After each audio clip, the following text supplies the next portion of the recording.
Hello again, I am Jim Bob, and welcome back to F1 Manager 23 Hardcore Season 7. Been a up and down start to week 2, and here we are heading to Montreal, to the Circuit Gilles Villeneuve for the Canadian Grand Prix.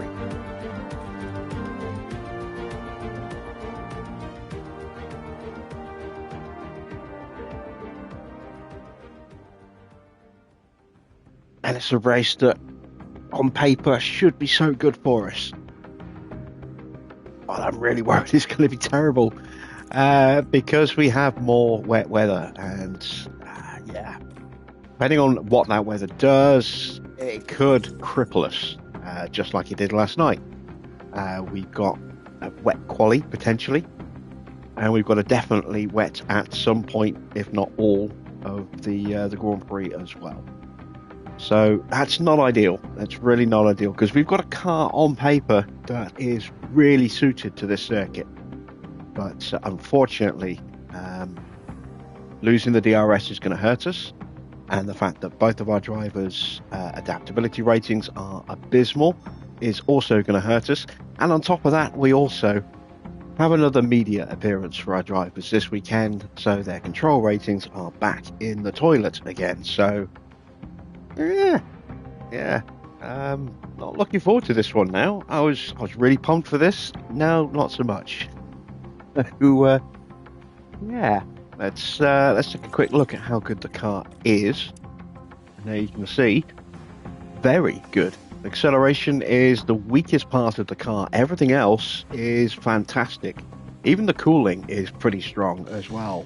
You know, fifth in engine cooling. Not massively important, but nice. Brake cooling 8th, that is quite important, and it's a good value. We've got the lightest car, we've got the quickest car, best DRS, best low and medium speed cornering, second best high speed cornering, best dirty air performance, and I don't think it's going to count for anything, unfortunately. We'll see how we go. We do, I think, have a slight... Do we have a difference in the spec? Let's have a look. No, they are both on the same spec, but no spare chassis, no spare suspensions. And with the control issues, could mean problems with parts again. I really hope it doesn't. Let's get some targets set for tonight's race. The incentive is 1 in Q2. It's a wet quali, but if it's going to be dry when we quali, there's no reason why we shouldn't get both into the top 10. So we are going to go for that. Even in the wet, if we can get the slipstreaming right, we might still be able to get both in the top 10. Let's see. Finish position 2 in the top 14. I hate to say it, but yeah, that's probably about what we can do, unfortunately, depending on the weather. We'll try for the fastest lap tonight. If we get it, we get it. If we don't, we don't. And then we've got a new finish position streak. Once again, 2 in the top 15 for 2 races. And we have got our quali streak over halfway done now. So another good quali tonight will pick that forward a little bit more for us. And with that, we are ready to head Canada.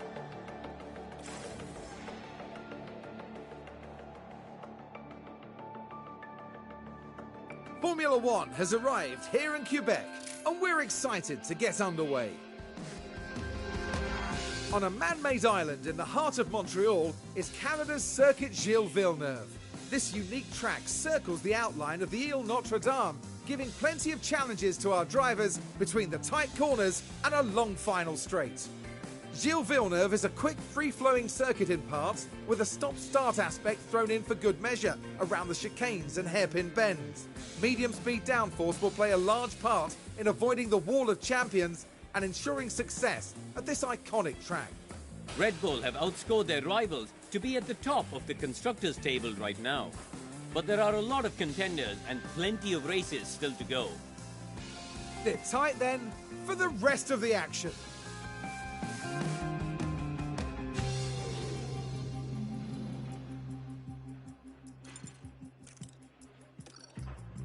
Okay, we are not going to put Ant in the car tonight. We're going to stick with just Donna and Embry. Just hope that they don't put it in the wall. We'll run the hard tyres in this session. We're going to go with 21 laps. Drop those settings down.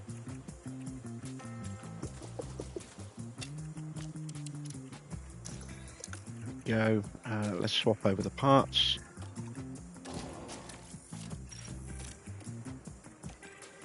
Yeah, still run that ERS for today. Switch up to that gearbox.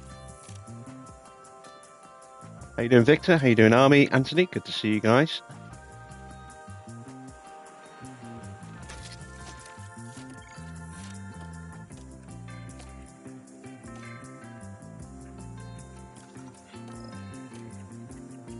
Engine over here. Yeah, we can still run that one. We can still run that ERS. And we're stuck on that gearbox. Okay. I'm going to make a slight tweak to the downforce. I'm going to go with 11.5.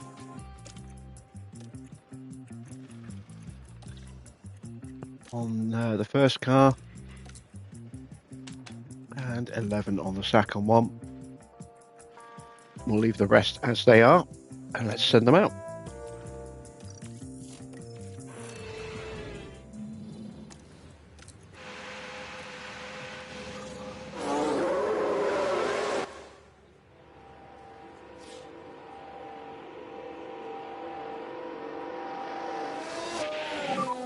The radio is good?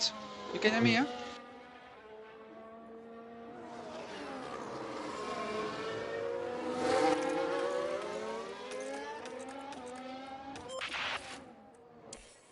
All right. Let's leave them to it for a bit.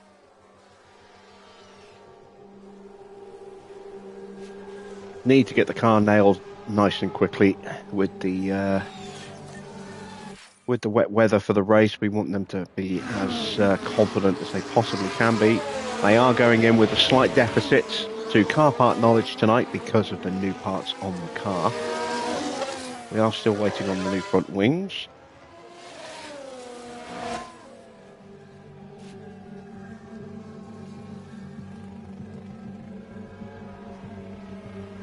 Can't remember when they're going to be ready. Maybe for Austria. I don't think they'll be ready for Silverstone. Maybe. We'll see.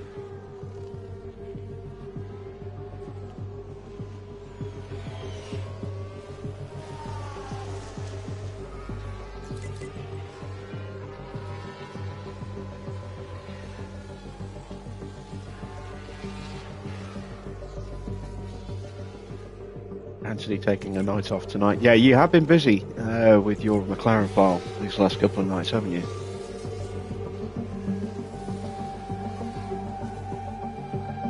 Where are you up to now in your championship? Have you just done Spa, or are you still got Spa? How is the balance, please? 49%, that is not good. Let's call her in.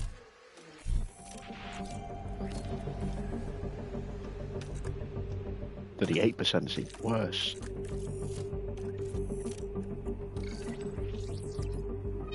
Alright, so the rear wing is in a pretty good position. That is very much not. Let's pull that back.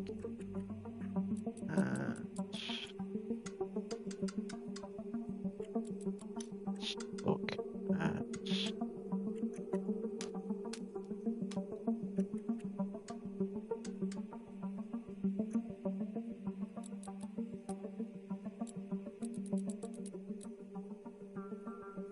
Let's look at doing that. See how that works.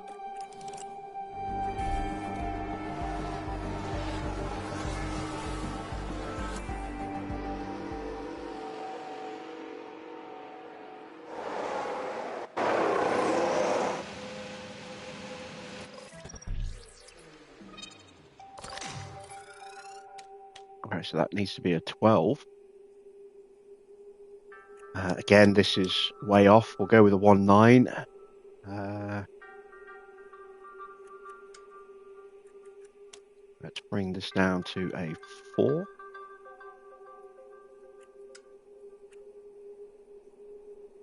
Yeah, let's run that.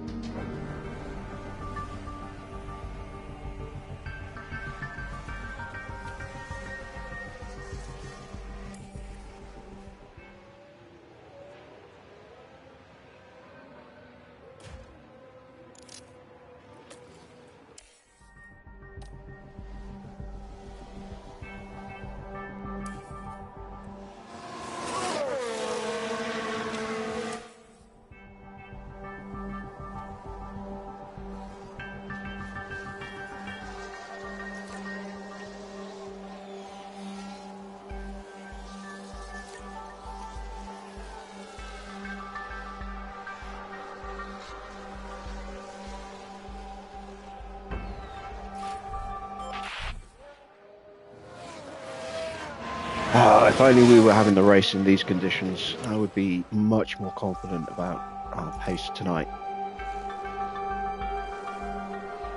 It's not necessarily all bad.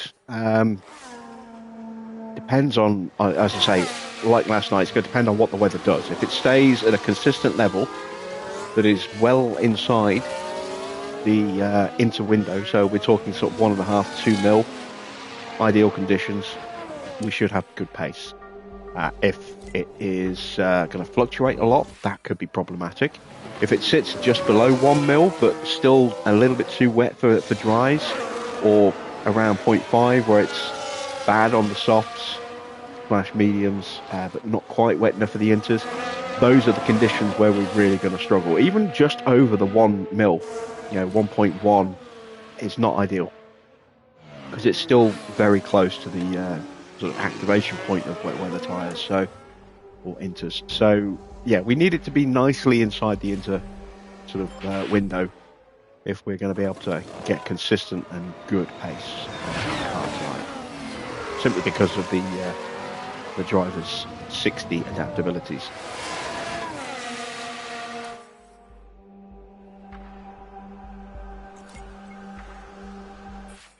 So I'll keep my fingers crossed that we don't have a lot of rain for the start of the race. We actually get a good period of dry running, and then when we do get rain, it very quickly gets into a good window and stays there for the rest of the race. So that we have a very small window where we're going to drop off. We're up to 70%. There is still plenty of room for improvement.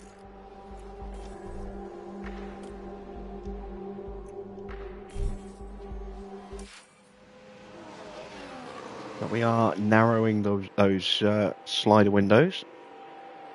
Evening, Dino. Right, feedback from Embry. She's at 85. That's better. Call her in as well.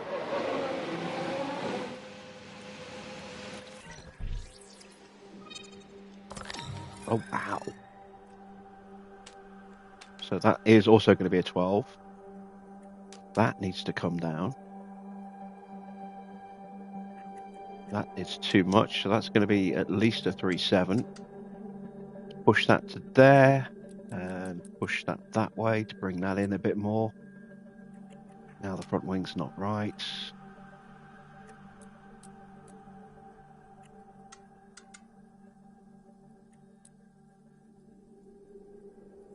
There we go, we'll try that.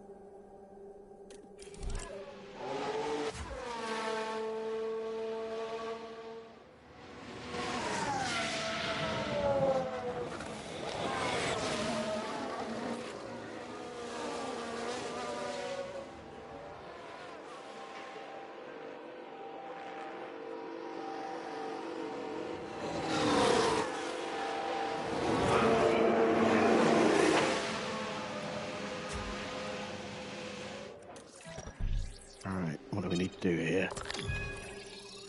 So again, that is too much. Let's go to a 3.7 there as well. Push that up. Haven't really changed the straights value that much.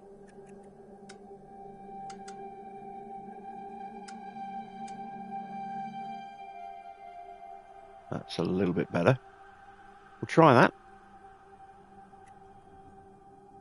I might even try a 4.6, thinking about it.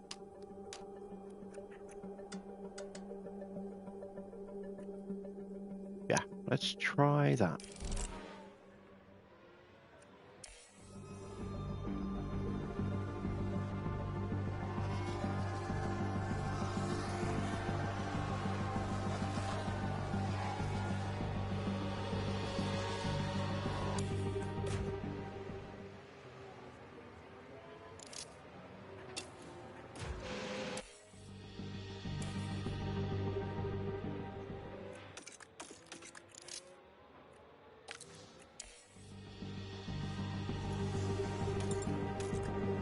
There we go, back on track again.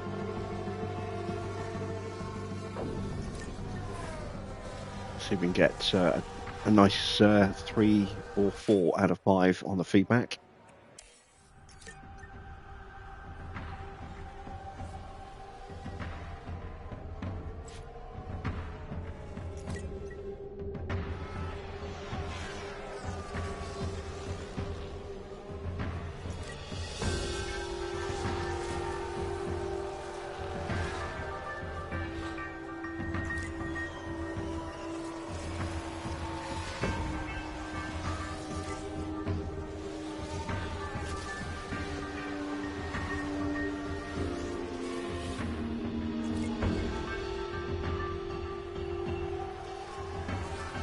There we go, session is done.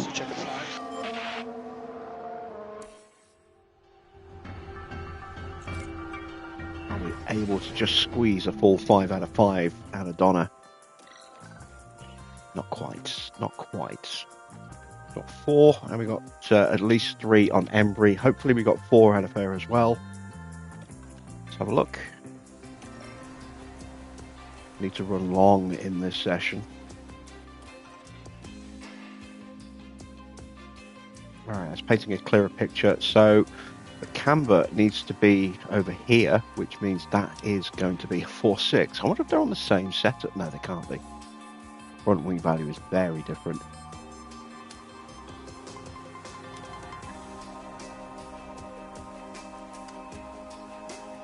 Push that up to a 2. That's got to come in, which means that has to go down even more.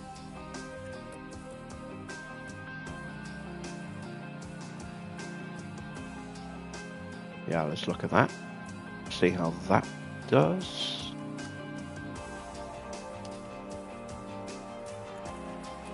Little tweak. That is right on the edge of the straights. Yeah, we'll try that. We'll try that, see how that works. Might be a little off.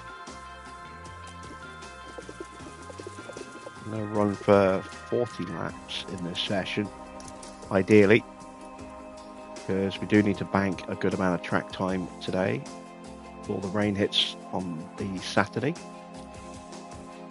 Okay, so that's a 3.7. Front wing needs to come down.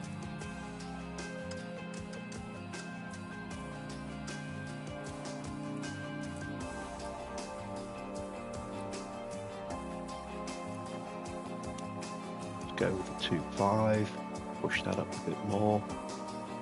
There we go.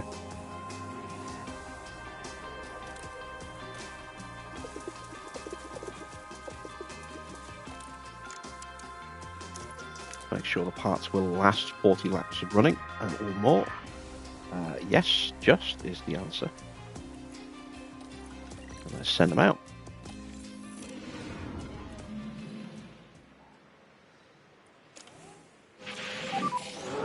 Should be green now. Evening, Zeus. What do I think of Rishi Sunak's idea of 18-year-olds doing national service? I don't think it's a good idea, personally. But I haven't really read too much into it. I just don't think we need to enforce conscription in this day and age. It just seems a very backwards thing to do. But like I said, I've not really read too much into it. We'll see. We'll see what actually happens.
What was the balance, please?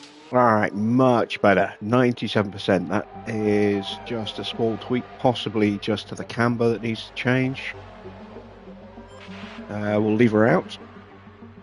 Let her get that time on track that she needs, and also time learning the car. And let's see what Embry's setup is like.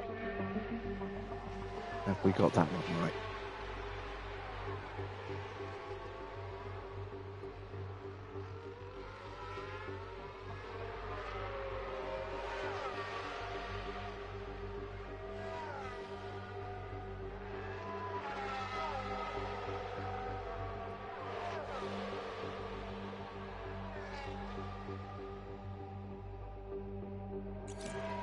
And 97 there as well. So again, pretty close.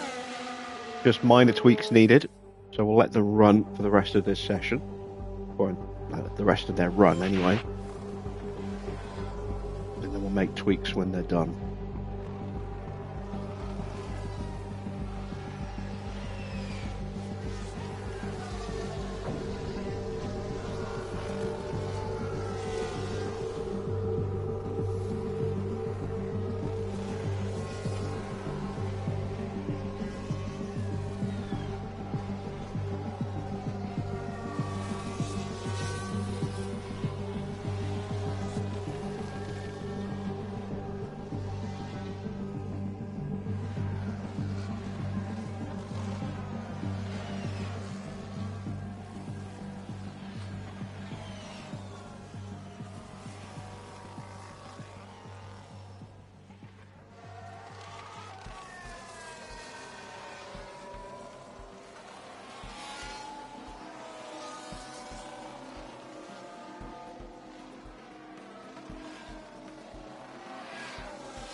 So it is currently the 30th of May. It's going to be a long 2 months until the new game comes out. Counting down the time. Itching to get my hands on it now.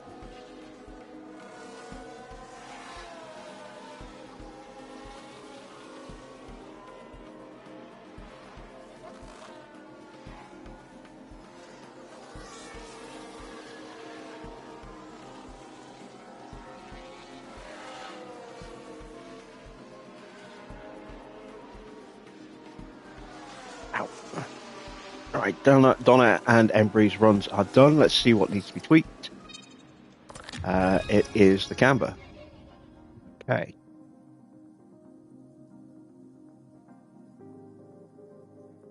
That's going to be tricky to nail down. Potentially. We'll try that. That's right at the very edge of the cornering bracket, and if it's not that way, it's got to be the other way. But the hope is that we don't break anything running that configuration. We will send her back out as soon as she's ready. And it's the front wing that needs to change. Okay, that makes things interesting.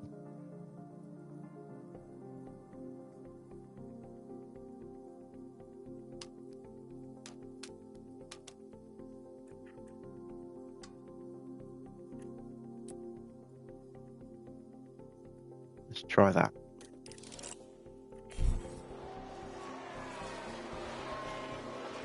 There's no point sending her back out just for a couple of minutes. Because it will literally be like a couple of laps and that'll be it. No point. So, not a bad session. Got them both up to a healthy amount of track knowledge. Their car part knowledge has climbed nicely as well. It's possible we might actually get to 100% car part knowledge by the end of practice.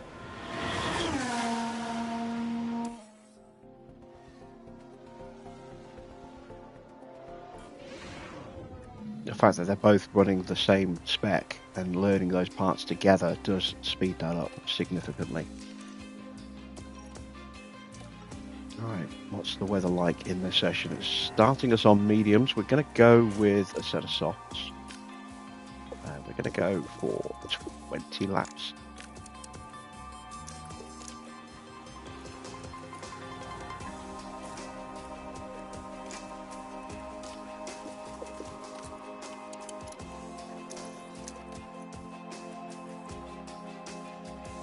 Cars will get through.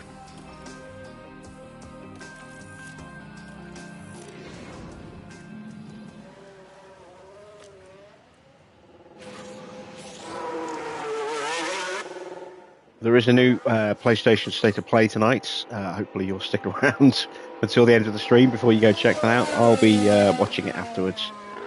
And we can discuss it tomorrow if anyone's interested.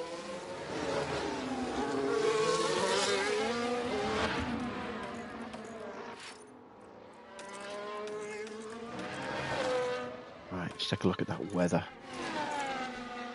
Alright, so it's going to get pretty wet in about 10 minutes.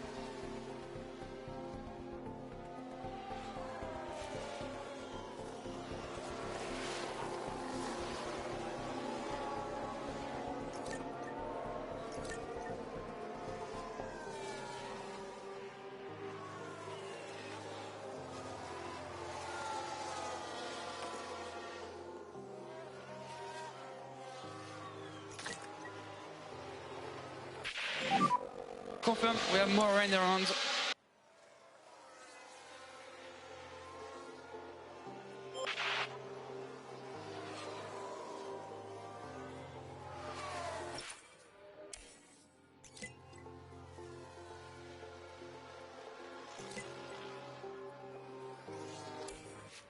I don't want to take risks tonight, given that we have no spares for the suspension or the chassis. So we're going to call them in, put them on the inters. We'll also check the progress of their feedback once they get in. We'll send them back out on the inters and see how things look when they have a nice little run on the inter tyres.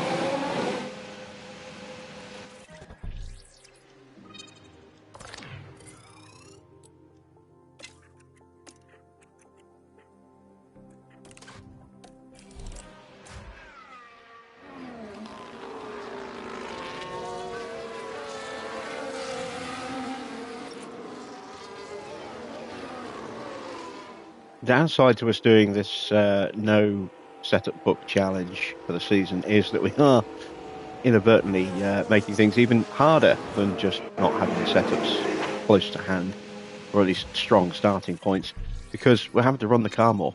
So that doesn't help me at all. Maybe she's got it, maybe she hasn't. Who knows? We're putting more wear and tear on the car because we're having to run it more often to get the setups nailed. We're running longer than we would normally. Not by a huge amount, but over a season, that all adds up.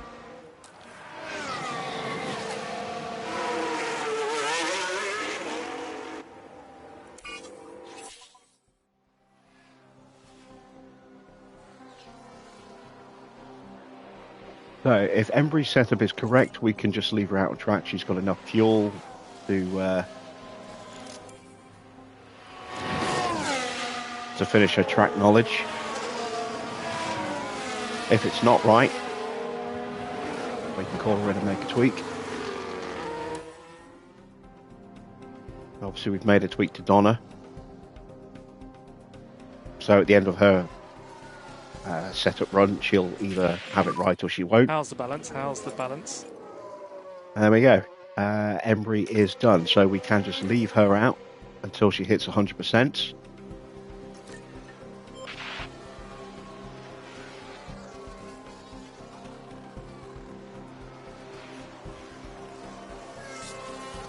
Donna is where we now focus our attention.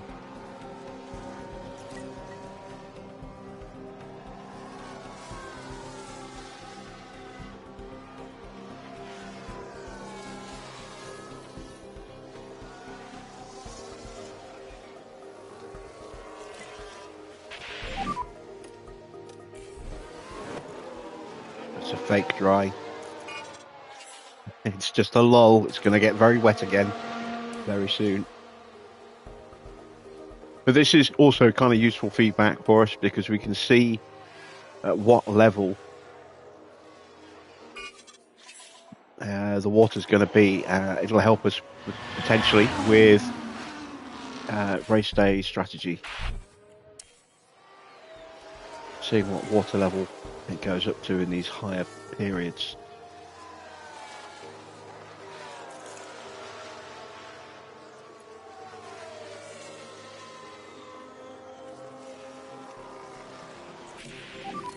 And there we go. Donna is done as well. Excellent stuff. So she can just stay out now. I'm going to stay on track just a little bit longer just to get an idea of the water level here.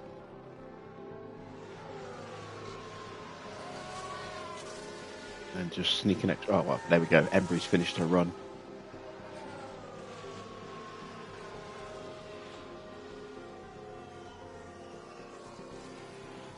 And now Donna has finished hers. And we're peaking at just over 3 mil. Okay, good to know.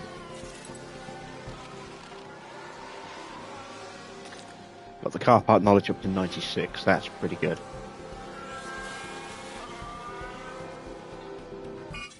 So we should be starting at around about 98% overall driver confidence. Find out in just a moment. Maybe even 99.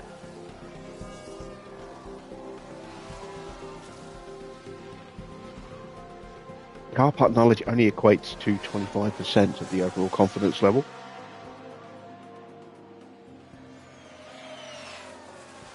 Track knowledge accounts for 25%. Setup accounts for 50%. That's definitely the most important of the three.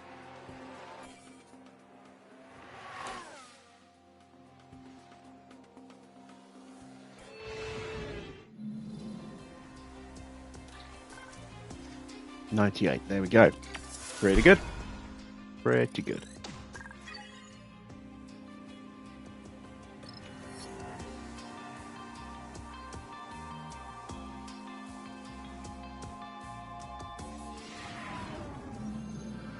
Qualifying is coming up, and the drivers will be ready and raring to go. The circuit Gilles Villeneuve isn't a permanent track, so circuit evolution is high over the Grand Prix weekend. Overtaking is possible, but getting a well-timed lap in qualifying will help any driver. They must be feeling good after their fast lap times in practice. Confidence can do great things for a driver, so I'm excited to see how they handle qualifying. Hold on tight, because we're getting underway.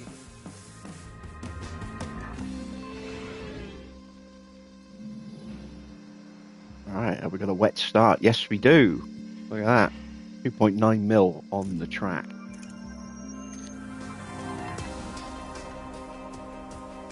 All right, let's put the good stuff back into the car.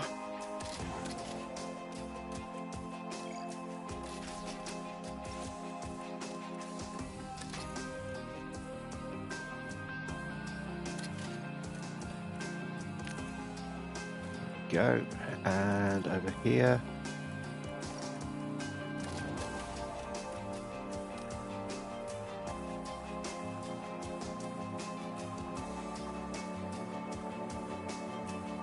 Gonna tough that out for this session on that ERS.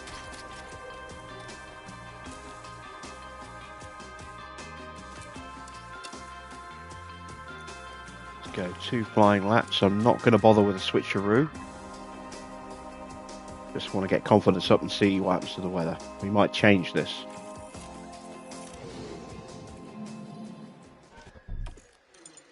Let's have a look. So it's going to stay damp for a bit, then it's going to get a bit wetter, and then it will be dry at the end. So yeah, 2 laps to get the confidence up. Track should be green.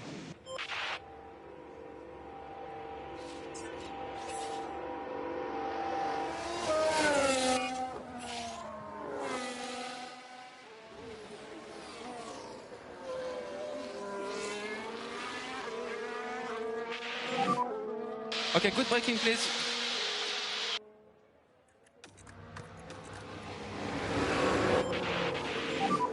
You can bring the tyre in.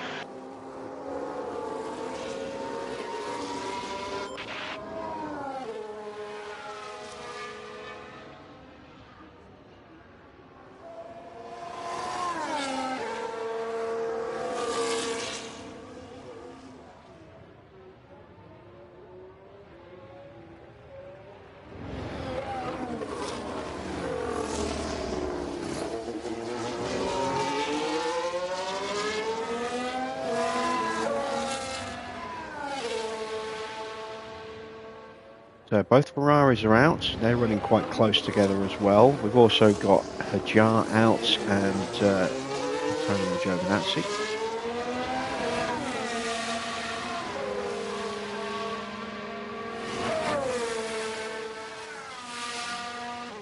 I would imagine most teams are probably only going to run once in the rain because it's going to be dry at the end. Track is clear, track is clear. Okay, you can go, you can go. So we might see a couple more cars making their way out. Well, a lot of cars making their way out in the next minute or so.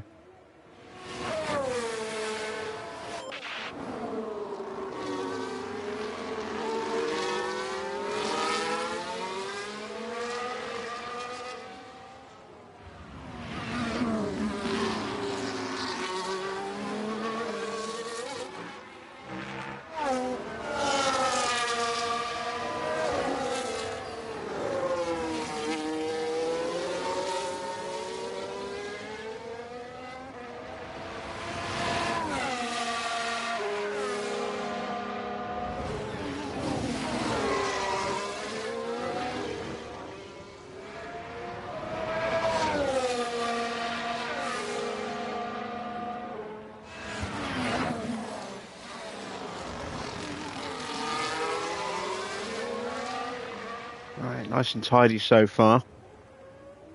No idea how competitive these times are going to be. Someone has gone faster than us in the first sector. It's one of the Ferraris. My guess is it's the second one.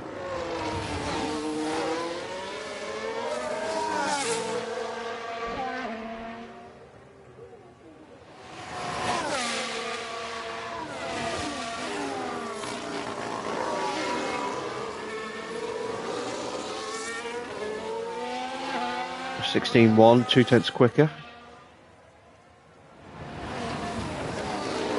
Track water just starting to creep up a little bit now. Surprised no one else has come out yet. Maybe they're just waiting for a last gasp dash at the end on the slicks. Isaac has gone quicker than us. That I did not expect to see. By a tenth. Russell goes faster. And Piastri is slower. And he is the lead Ferrari. That's what I was expecting. So, yeah, Hajar in clean air. No toes. Very good pace. Very good pace indeed.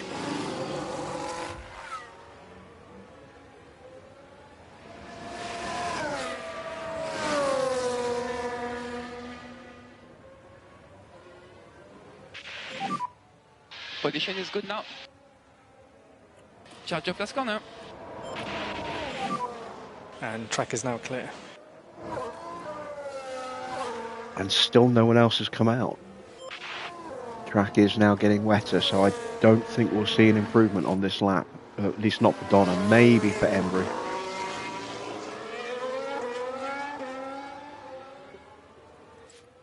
It's going to be significantly wetter by the time they finish the lap.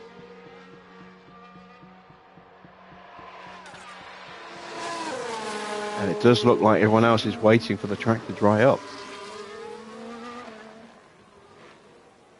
That will at least give us an edge confidence-wise.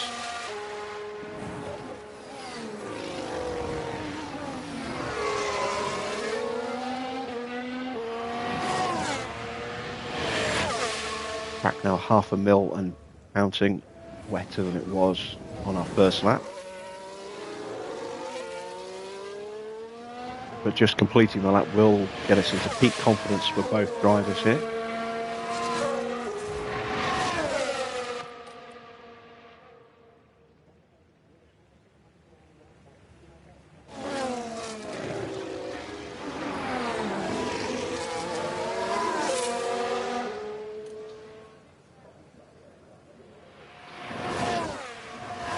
Only just, actually. I thought we'd be a little bit further in than that. Make sure you stay negative on your wing. Pierre, John and box.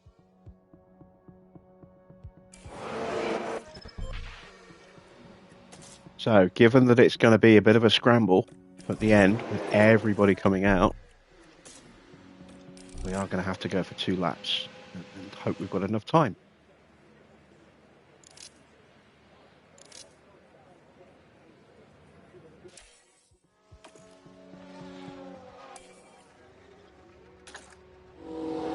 Go. Everyone is now starting to head out.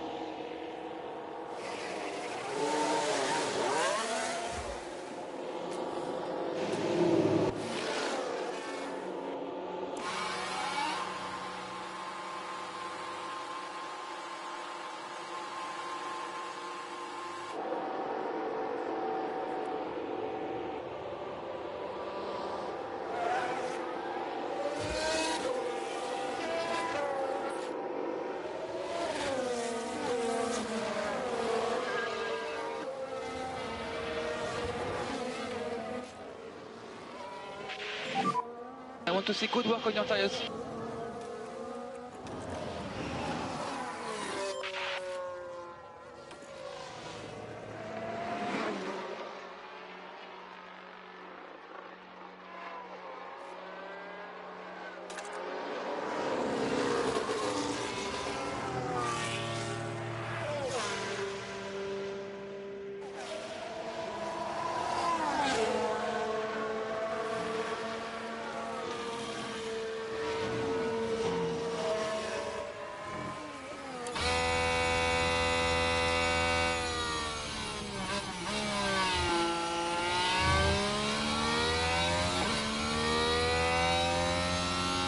May have gone fraction early. I'm actually going to call them in.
All right, now we're going to go.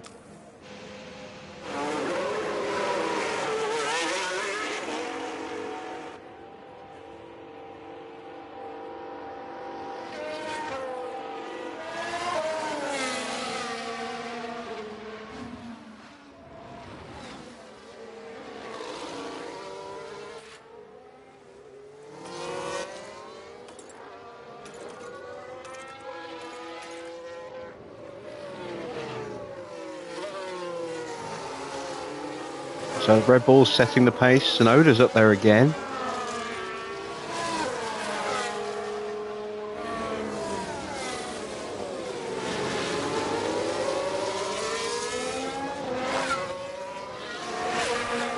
Everyone behind us is now on an in lap.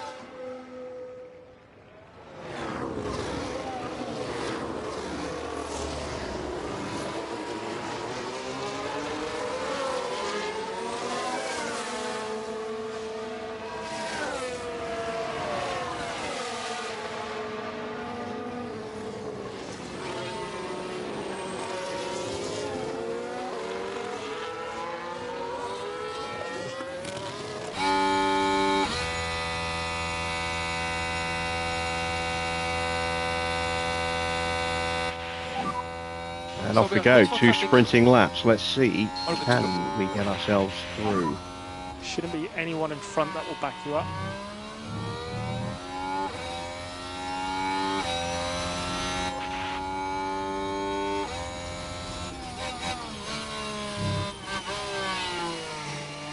My hope is that everyone's going to turn around pretty quickly and come straight back out again, so that they'll be on an out lap at the same time as we're on our cool down lap, and we're not going to have any traffic issues for our second flying lap.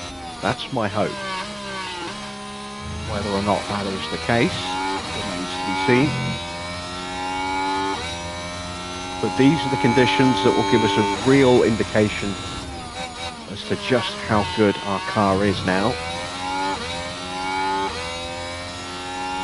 We can discount Embry's time because she's getting a tow. It's Donna's time we want to look at. She's not gone purple, but she is hopefully going to be up there. And there's signs of knock-on coming out. Start there. Out laps, and here comes everybody else. So we've got a real chance of Donna getting a slipstream now.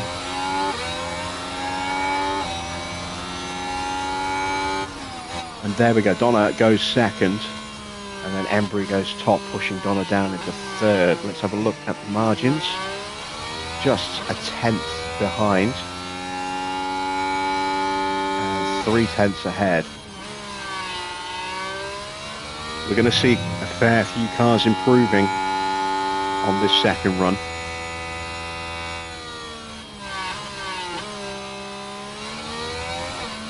Because they went out when the track wasn't quite dry. This is why we aborted.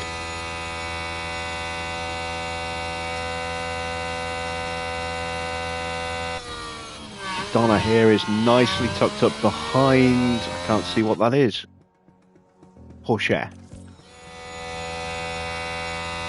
Not amazingly quick on his first lap, might just been a case of going out a little too early, but it'll be quick enough for us to get a really nice slipstream with Donna and guarantee that she'll be safe. Embry's really close as well, so she should improve as well. We have a big gap in front of us. Let's go for another push. Track clear.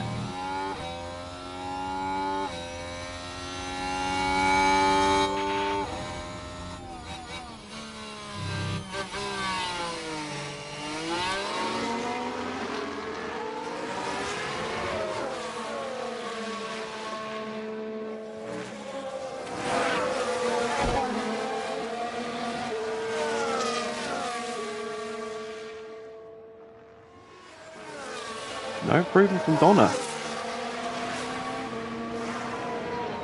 Like the first, she should be quicker here though.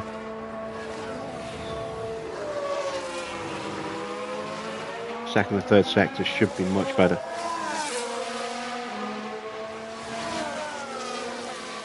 Embry's so close she might as well be getting pulled along by a tow cable.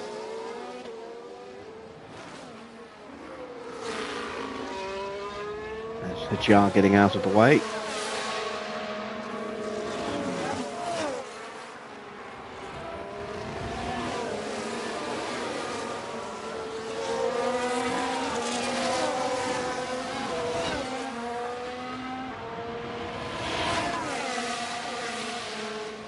And there we go, Donna goes second. Your P2.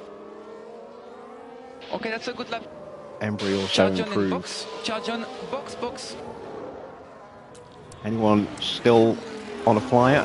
Obviously, we know Isaac is. He's just started that. Let's take a look at the bottom. There's Maloney, tucked up behind Stroll.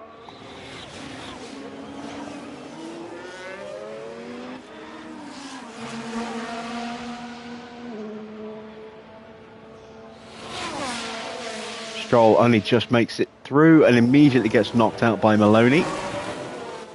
Right, Giovinazzi and Norris. Norris at risk. Ocon is out. Norris is out. Joe is out. It's down to Giovinazzi then.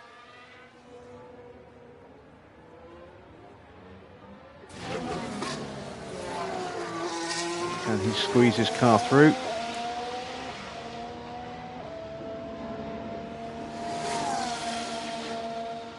No. Here's the answer. Improves to 16th, but that's not good enough. Isaac is finishing his flying lap. And he improves above Albon into 6th place. Max went top. Look how tight the top 4 are. Worryingly though, looks like the Red Bulls had clear traffic. Maybe a slight tow for Max. I don't think he did get that much of a tow. So the Red Bulls are very quick. But hopefully we'll get points. We'll see. It's going to get wet again. Is it going to be wet for the start of Q2?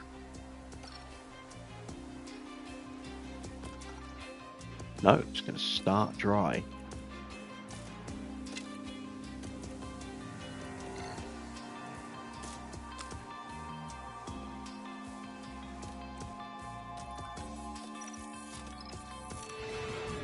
Pause and take a look at the weather. And it's going to be wet. And it's only going to be dry for a couple of minutes. So we're going to wait for someone else to go out and then jump out behind them.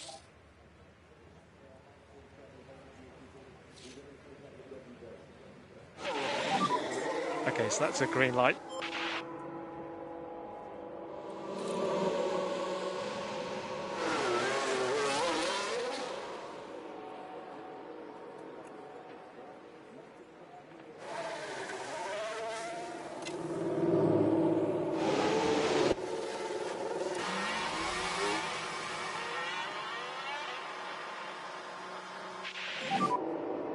Bring the tyre in. Nice. Out behind Max. Where is Embry? Is she close enough to Piastri? Yes, she is. Good stuff. So this is potentially going to determine whether or not we get through. Okay, good work on brakes and tires, please. Very important laps here.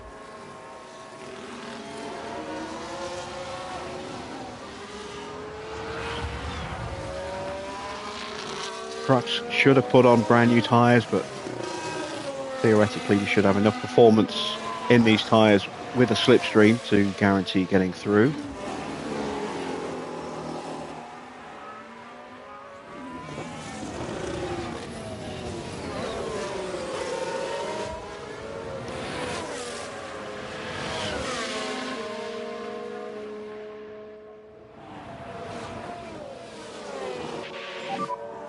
There'll be no one ahead.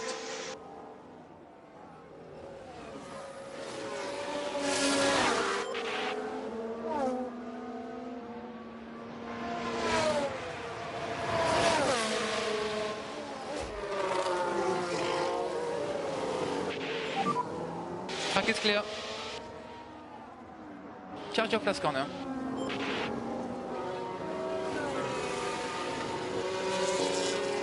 Right, come on, Bonnet. Oh yeah, Embry's definitely in range. Faster than Piastri, close enough to get the slipstream without getting too close that she can't close up any further.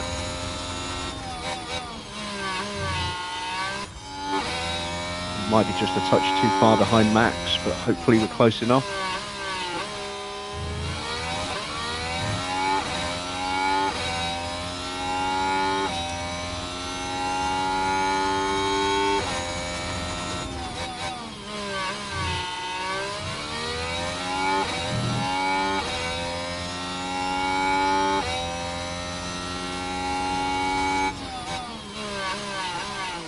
Schumacher's looking quick. He's going to be quicker than Behrman, quicker than Oscar.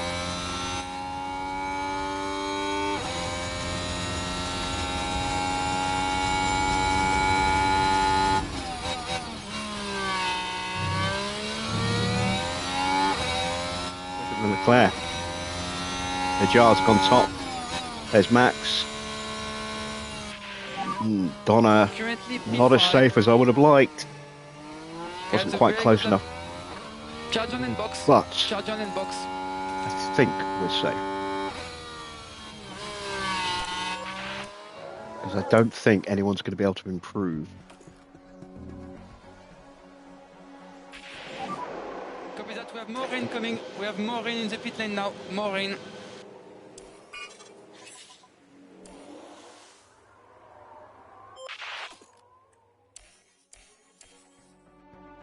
See how wet it gets as it goes over the grip line.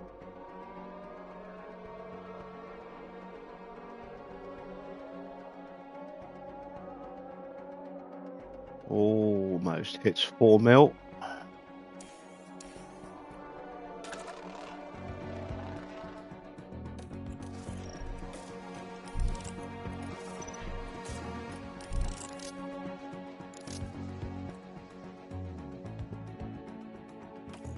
See what the line settles at.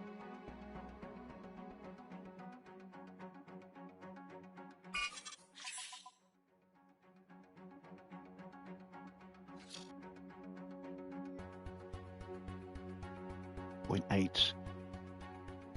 Yeah, not going to improve with a .8. Absolutely not going to improve. I think we're safe.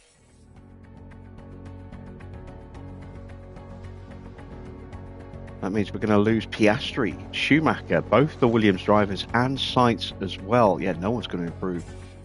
There we go. We are through. Hajar again. Very, very quick. Pourchaire's up there. Verstappen, Leclerc, Maloney, Russell, Tsunoda, Behrman, and obviously our 2 drivers all make it through to the top 10 shootout.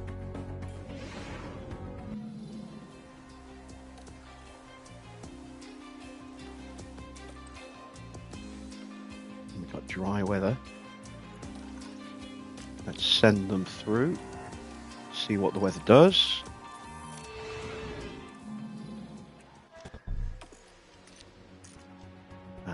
So again, it's a one and done lap.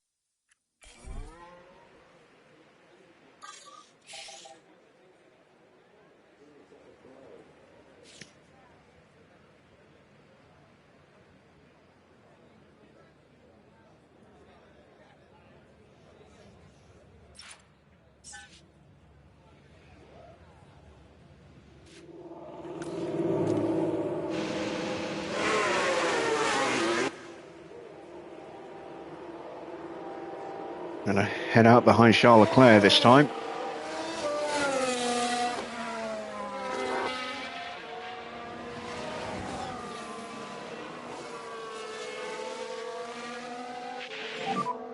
So focus on braking, on tires.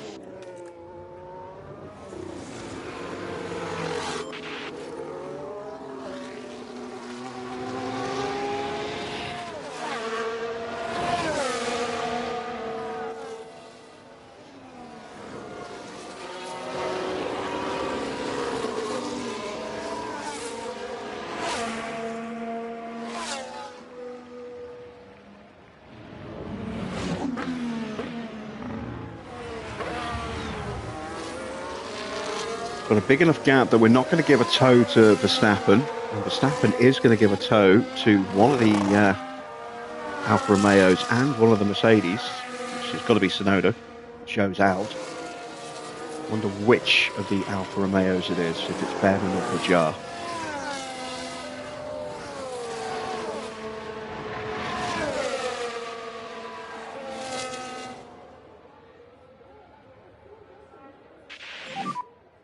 Big Here gap, we go. big gap. Can't jump Do that or corner. die time. And track is now clear.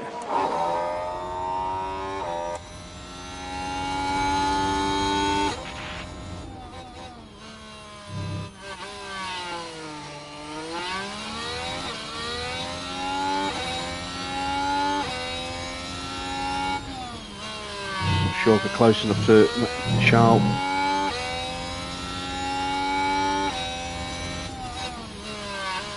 He's quicker than us in the first. I don't think Embry's close enough to get the full slipstream either.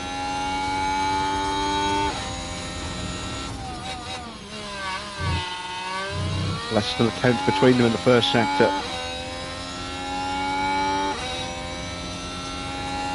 Well, there we go. Purple in the middle, 21.6 and a 21.6.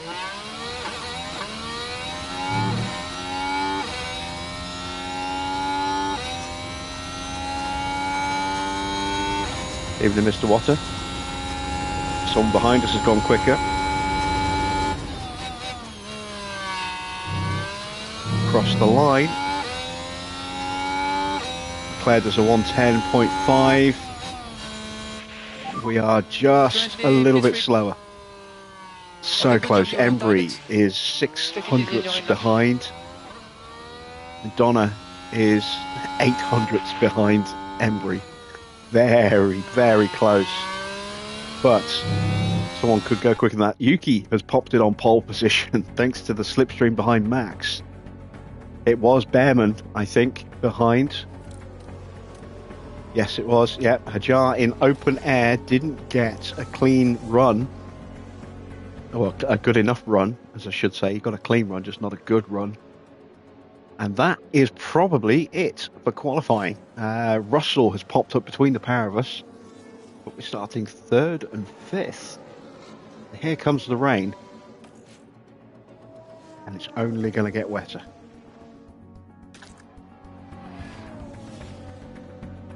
So I think that is your qualifying order. Yuki Tsunoda putting it on pole ahead of Charles Leclerc. Then it's Embry, then George, then Donna, Ollie, Max, Teo, Isaac, and Zane.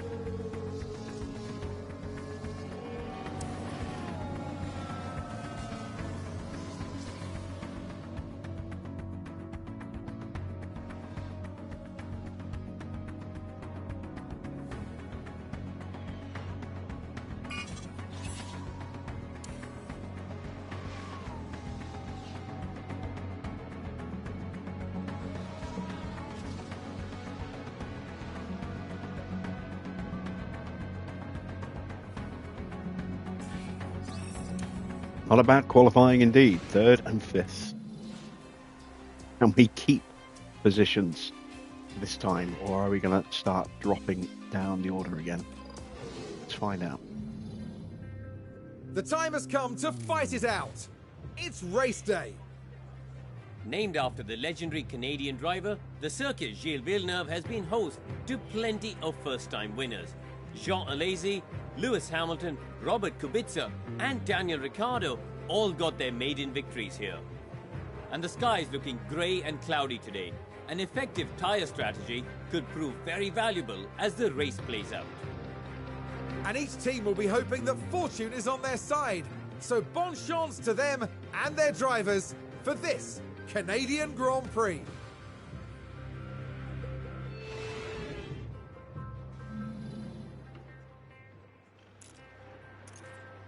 Isn't that nice? We've achieved all of those sponsor goals. We are not even going to touch the guarantee slot tonight.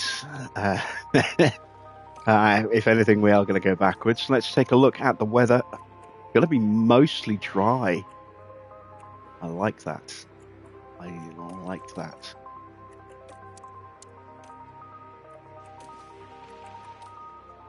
That's going to play into our favour.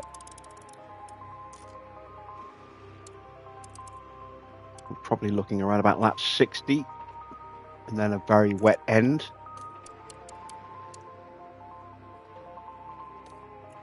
So we're going to go with that as our strategy.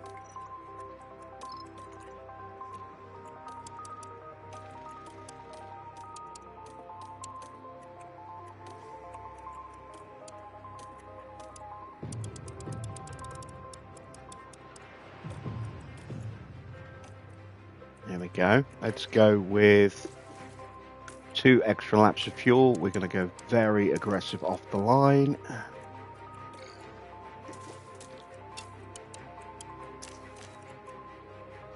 And the extra fuel is so I can try and save a bit of tyre wear and still keep the pace up by pushing the braking.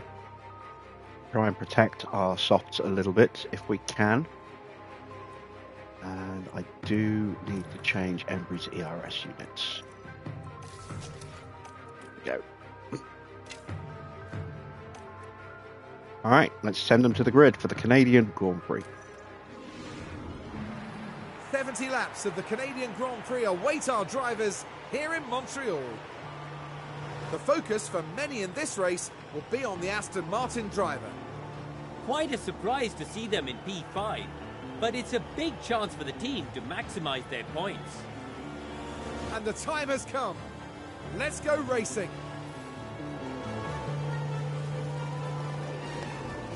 The drivers are ready and raring to go. It's the Canadian Grand Prix. And it's lights out, and away we go.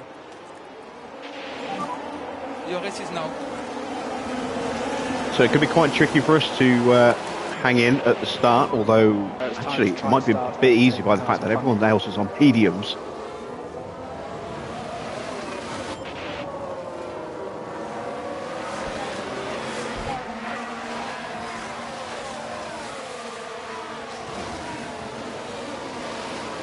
See Max throwing it up the inside of Porsche, or becomes the outside as we head into the start of sector 2, and he's through.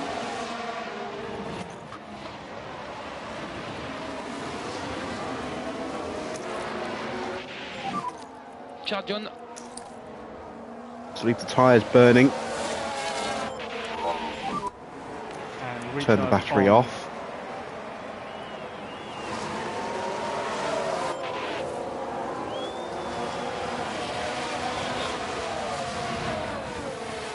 What I was going to say is it could be a little tricky for us to stay with the cars in the opening laps. We have a good car, we just don't have great braking or cornering stats, which means we could get dropped. Hopefully we'll be okay. Donna is under threat. Let's give her some battery. Overtake available. Just try and hold off Max.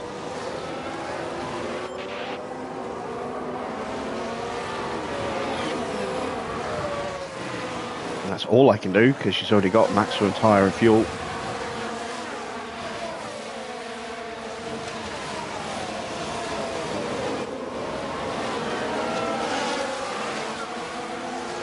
Go. We've got a yellow flag.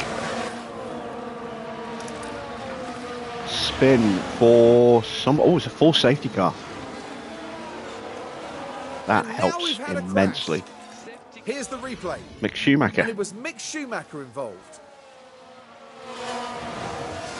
There. That's the moment of impact. And the car leaving a bit of paint on that barrier. Oof. That will have Yeah, knocked that's their a confidence, big, I'm sure. big crash.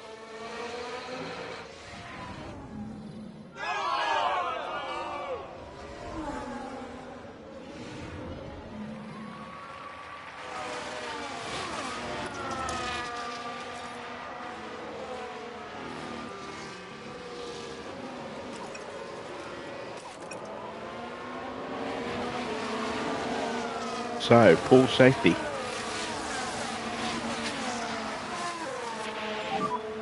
Schumacher stopped.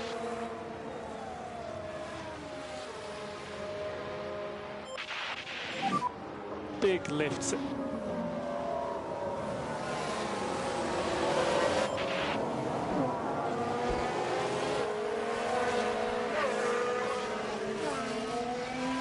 I am going to go full conserve.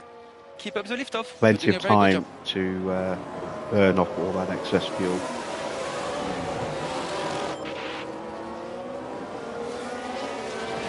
Over the next 50 laps or so. Sainz and Maloney have both boxed. Sainz has gone on to mediums. Maloney is going hards. job. Battery is high. I doubt we'll see anyone else change.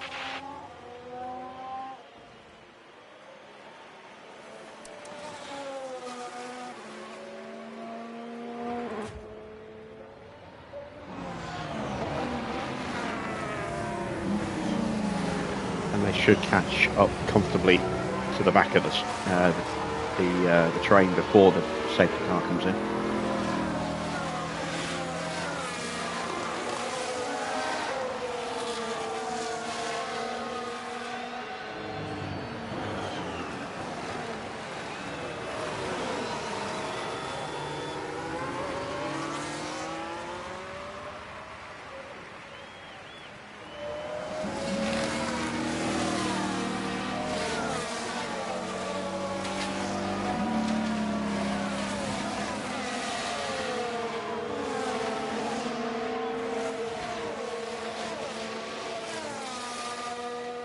There we go. Sainz on the back of the train now. Maloney not far away.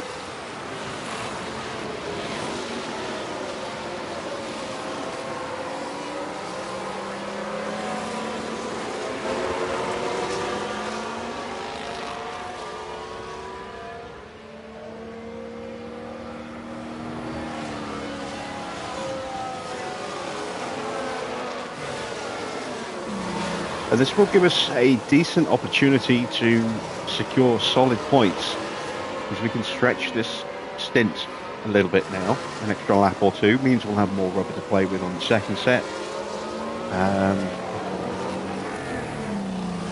And then hopefully we'll be quick enough and far enough up the order that we won't get caught out in those transitional laps on the inters. And we can secure both cars in the points tonight.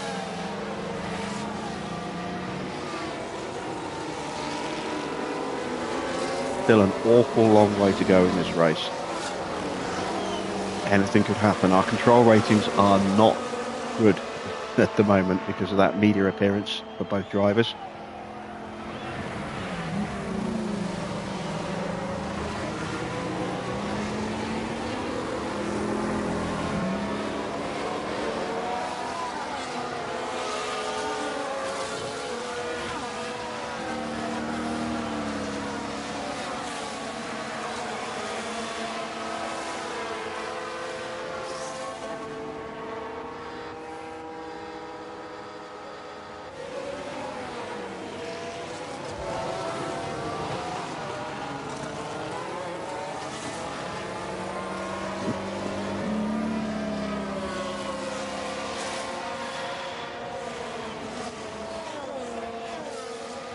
I've got a potentially tricky restart to deal with though.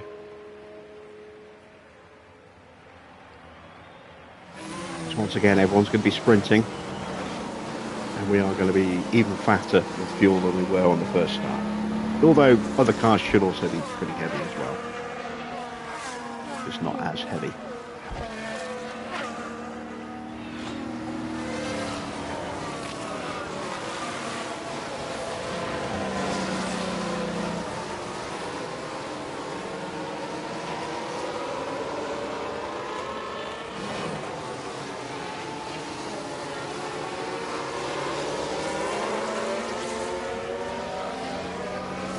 Restart might be a little easier though than a cold start off the line.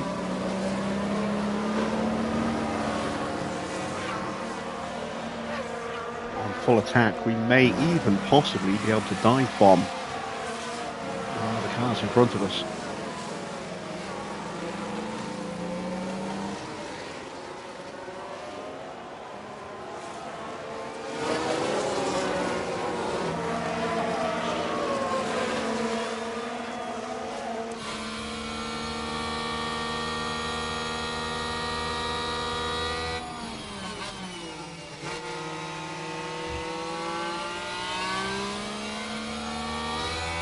Is the safety guard going to come in this lap, or are we going to have another one?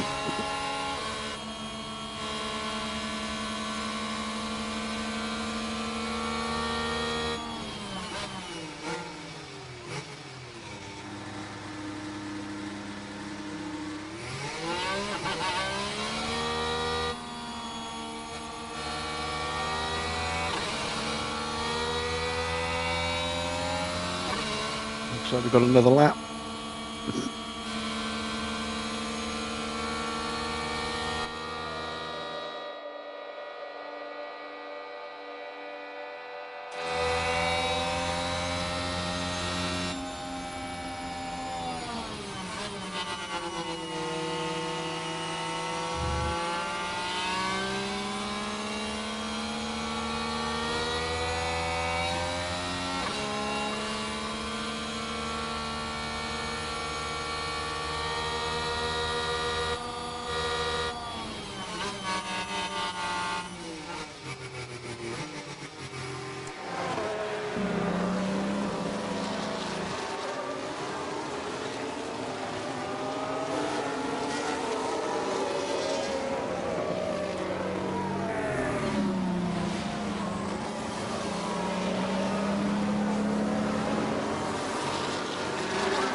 Should get underway again at the end of this lap.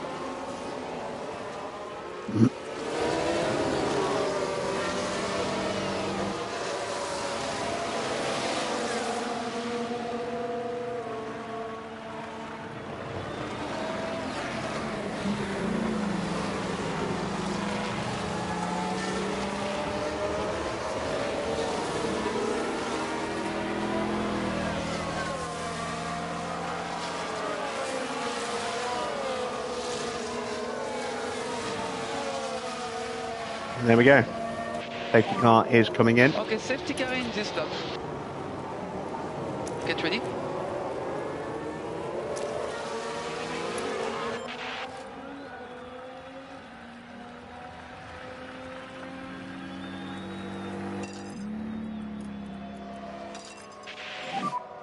We can still do it.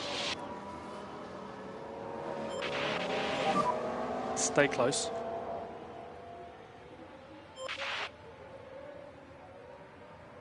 Can't overtake until we cross the line. Okay, the safety car is starting to pull away in front.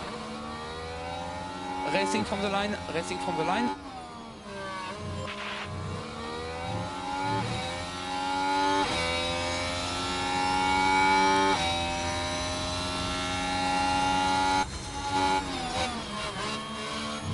No dive bombs.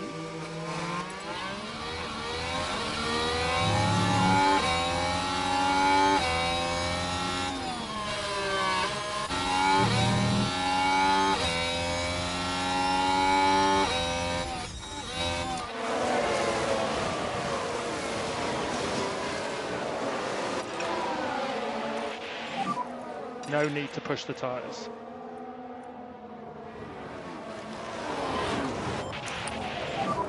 Need to drop the pace.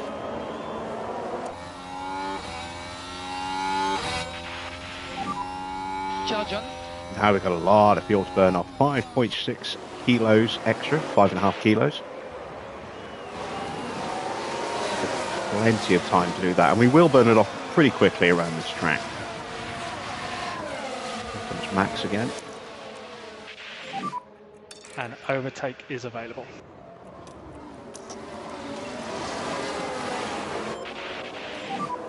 If you can, push. And he's got us. He just had overtake where a possible run. to discharge the battery a little bit.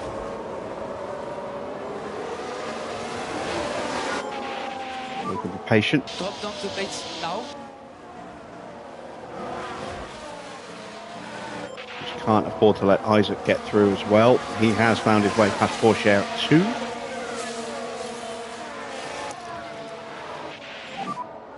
Or you can use the deploy.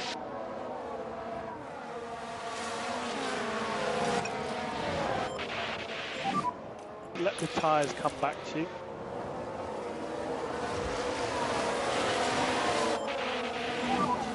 Let's have recharge on then, please.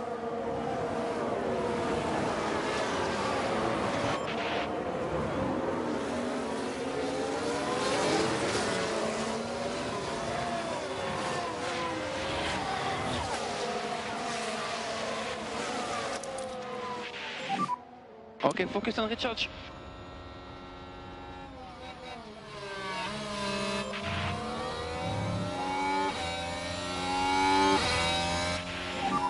Now the DRS will kick in.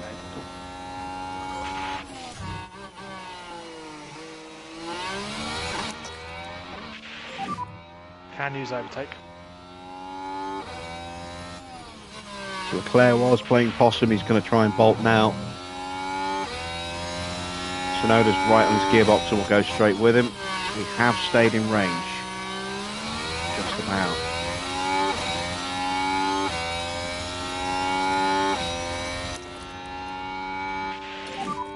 So recharge on.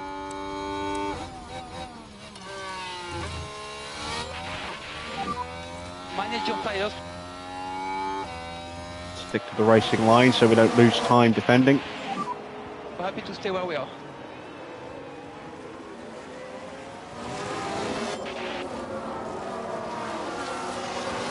And our low speed performance means we should get a good launch out of that hairpin.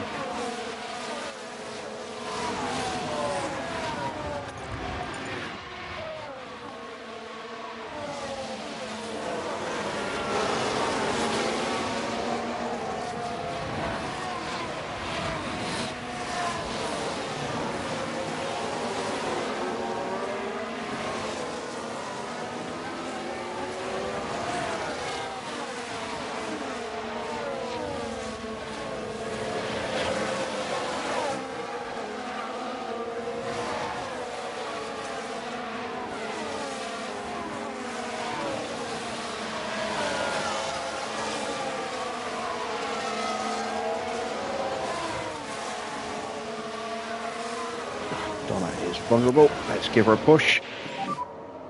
You've got everything, press on hold available.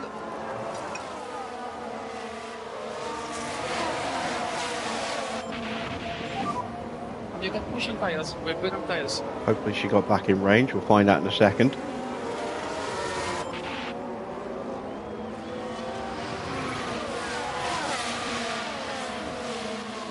Yes, she did. Charge on.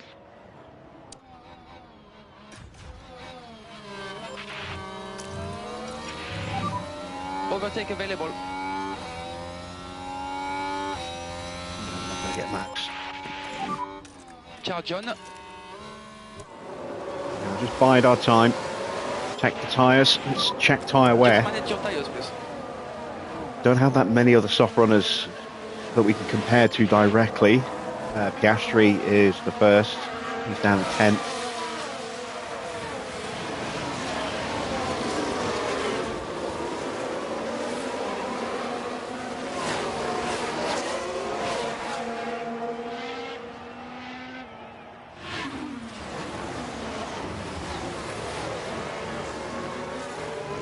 Field is a little compacted at the moment. I do feel that the pace could be a little higher.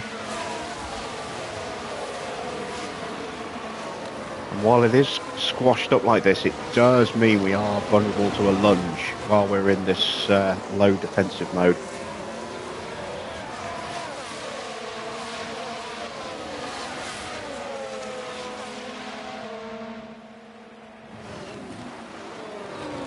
Yuki is going to push through into the lead.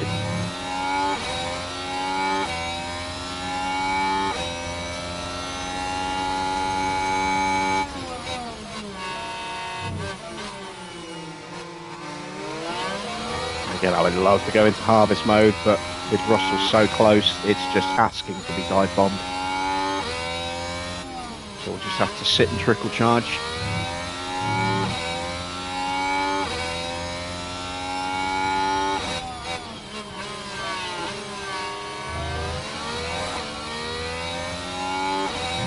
Watch out for any sudden breakaways.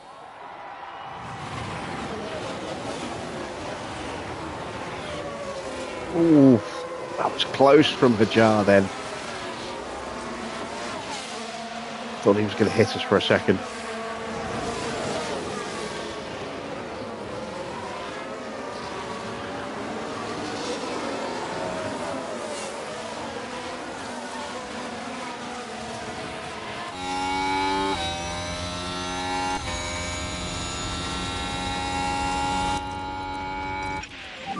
We're going to see if we can get past Yuki here.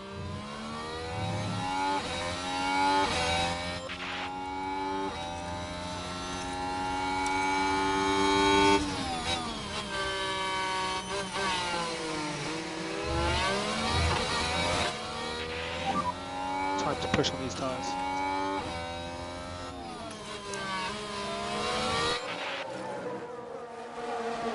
There we go.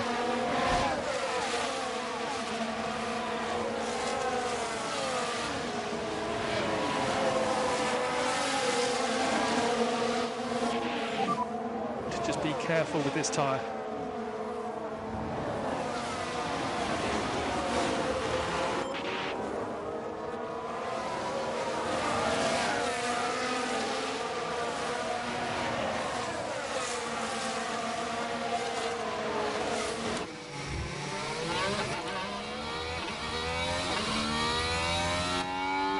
Didn't even realise we were still in driving clean air. That probably actually saved us a little bit from Yuki at the start of the second sector there.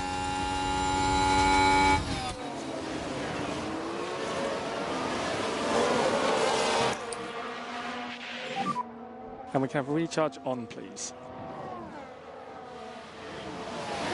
There we go. Nicely in second place. A little bit of battery still in the car.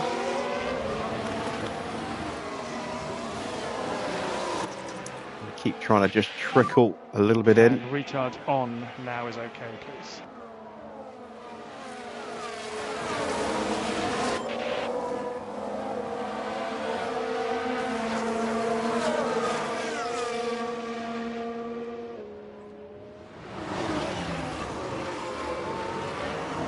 Much easier to do this when you are in the head of the chasing pack of the train than in the middle of it.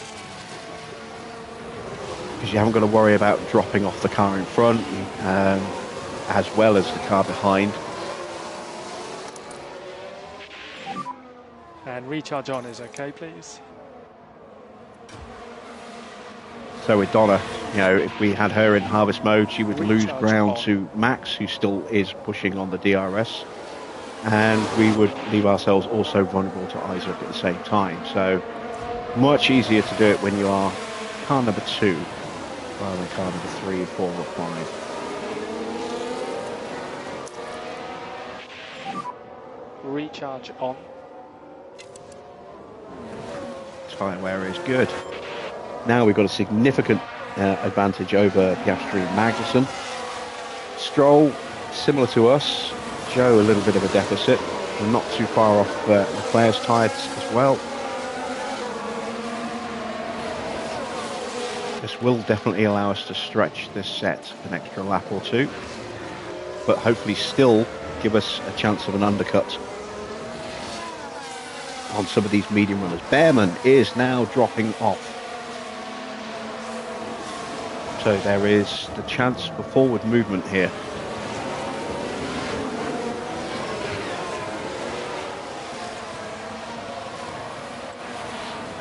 I don't think Behrman got the DRS. No, he didn't. So he is vulnerable to Max.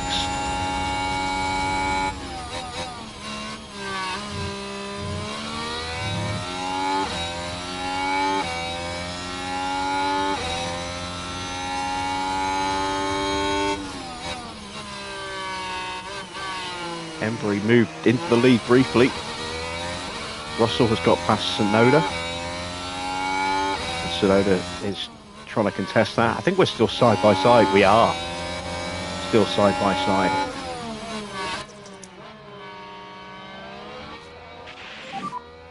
And recharge on.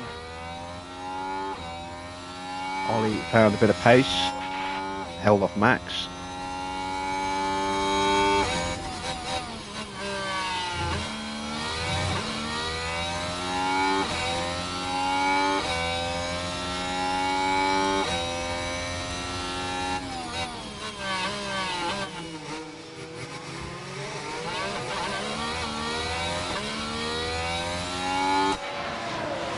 playing the patient game here with Embry. We've almost got it fully charged on a battery. I do want to start moving Donna up a little bit soon as well. Try and give her a little bit of extra confidence. She's still at base rate at the moment. And then it'll make it easier to work on her battery as well.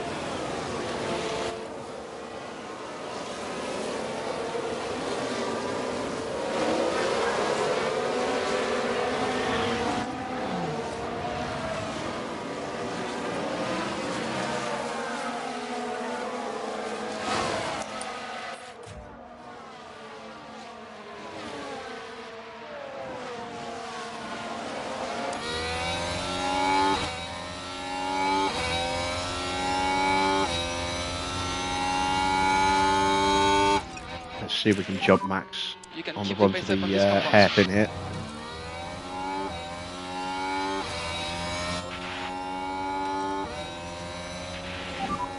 Cool the car.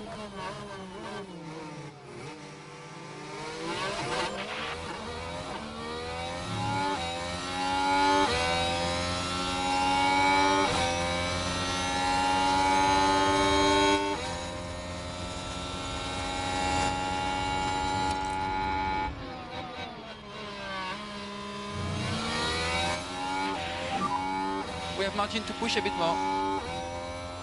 There we go. Embry's into the lead. Cool the car, please. Just get squeezed off.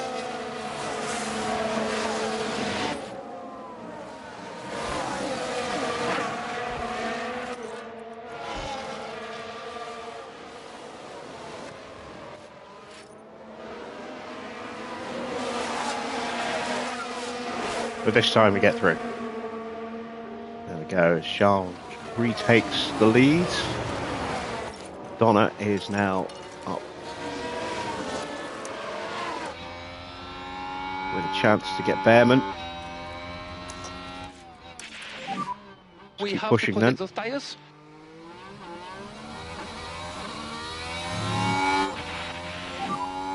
Okay, we need some deploy.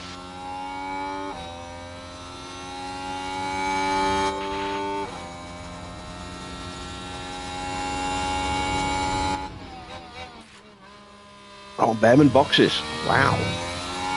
That I did not see coming. And keep an eye on your battery. Off the mediums Okay, already. charge on. Piastri's in, that I did expect. Behrman's going soft. That's early. It's very early.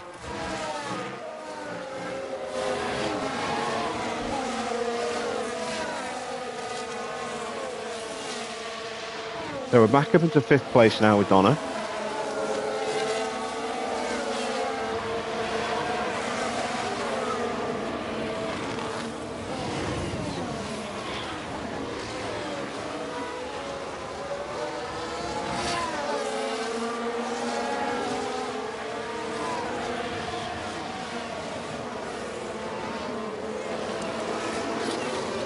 There's our tyre wear.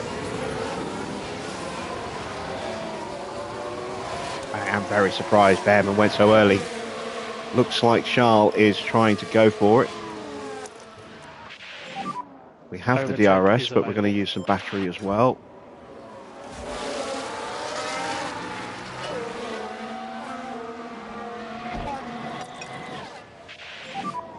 And we have margin to push a little bit more on the tires.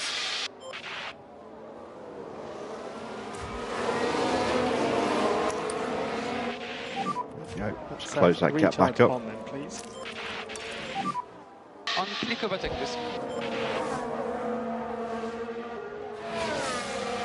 And unfortunately, what that has done is created a gap between Yuki and Donna. Which I hope I can hold Max off through here. Okay, charge on. Stay in range. It's close. Might just have made it. I don't know. Honestly, don't know.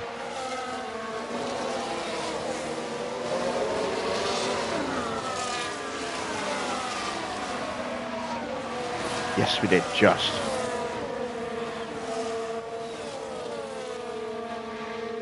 Because we're out of battery, we're going to keep pushing the tyre for another lap. Try and get a little bit in the car.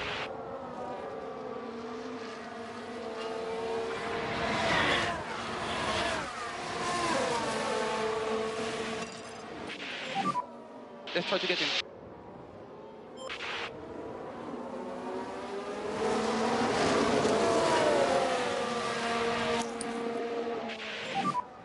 Charge on.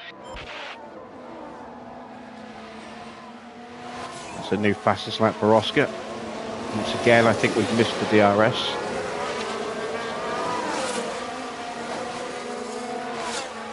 And we have, and Max is probably going to slip back through again here.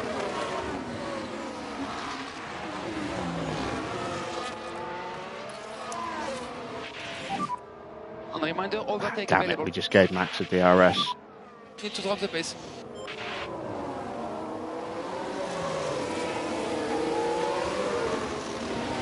Couldn't slow the car down quickly enough, and now we're going to be vulnerable to Isaac as well.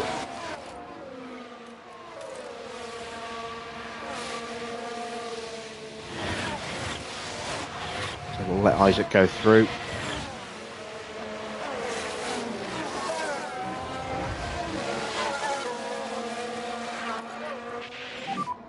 Confidence is still good.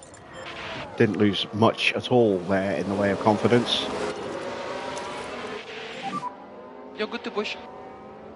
That's the ever improving relationship between driver and engineer starting to show through there.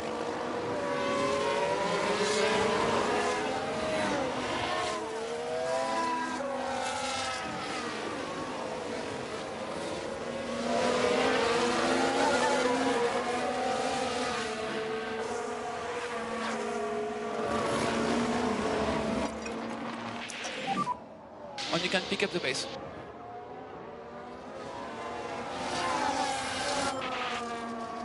As long as I don't get dropped by Isaac, we'll be fine. And charge on. I think we've just about gapped the Williams.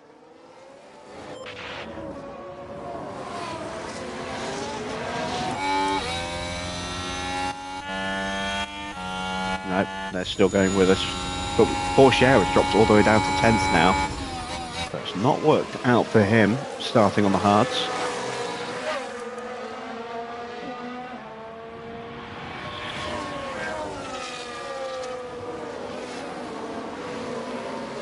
Gashery already making his way back up the order.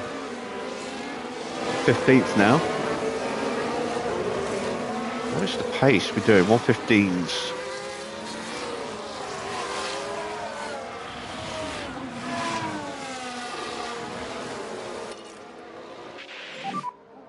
We look after the tires.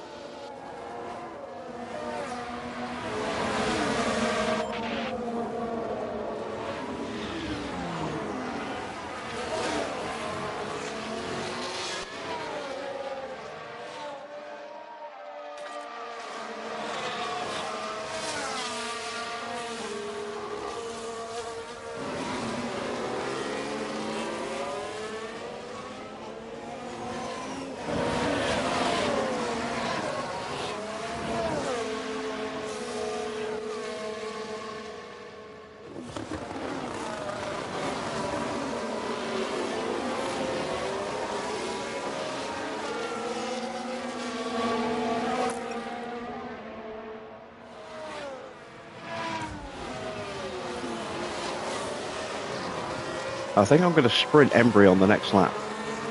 See if I can break the pack a little bit.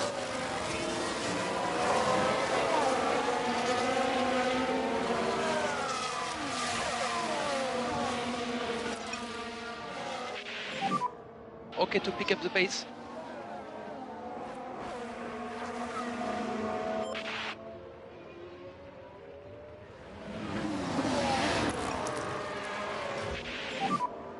And you can use the deploy.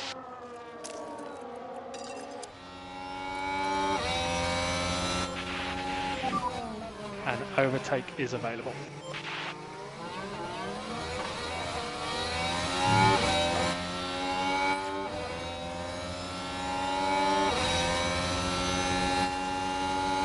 Come on. I hate when they do this.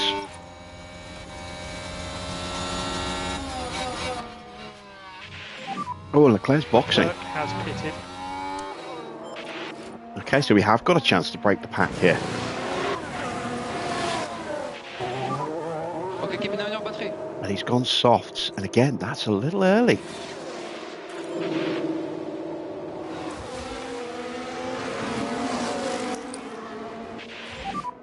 Charge on.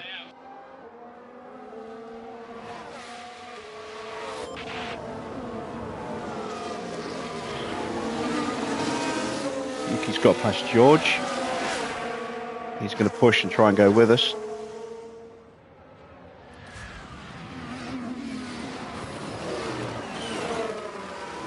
Isaac in danger of being dropped.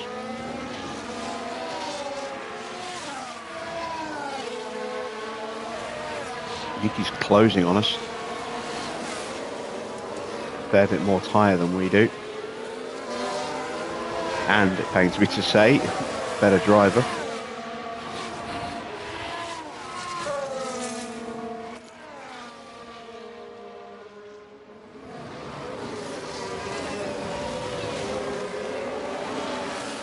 But the breakaway has now dropped the Williams cars from the back of this DRS train here.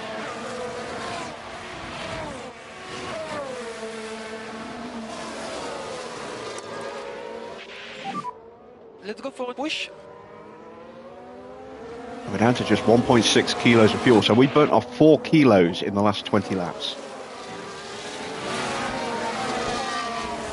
That's a lot. Yuki has dropped George, who's now got Max for company.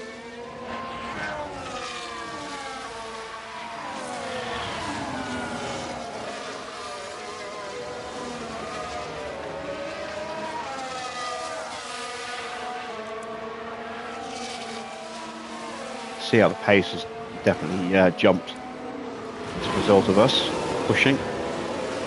Isaac is now vulnerable.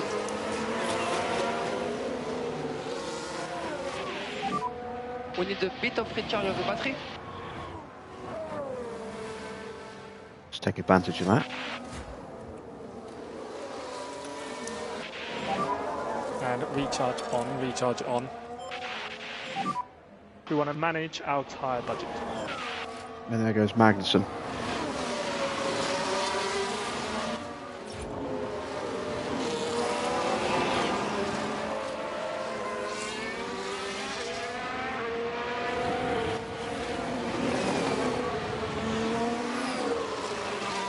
Max did get through. 2 seconds back though.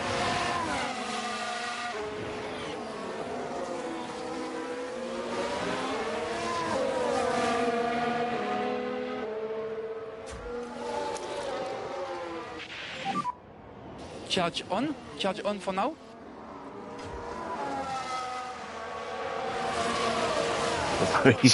He's pushing now. He's taking time out of us really quickly. Charge on.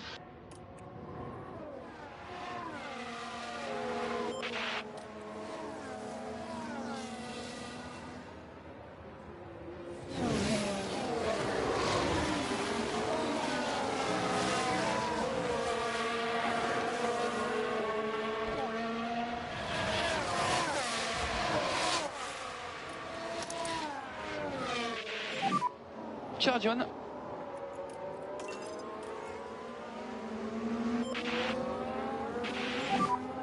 Let's try to take opportunity.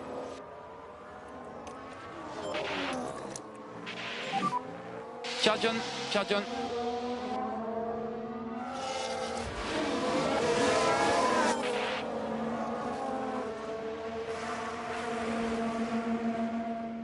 We've still got more than enough tyre to keep this up for another few laps.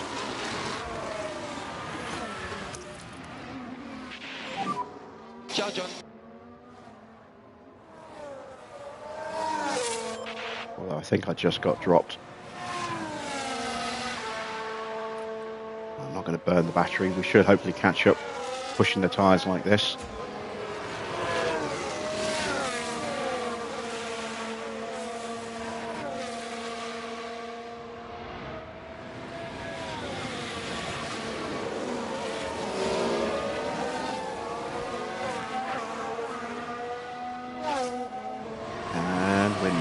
So Isaac is increasing his pace, which means we're going to have to do the same. Can press overtake where possible to discharge the battery a little bit.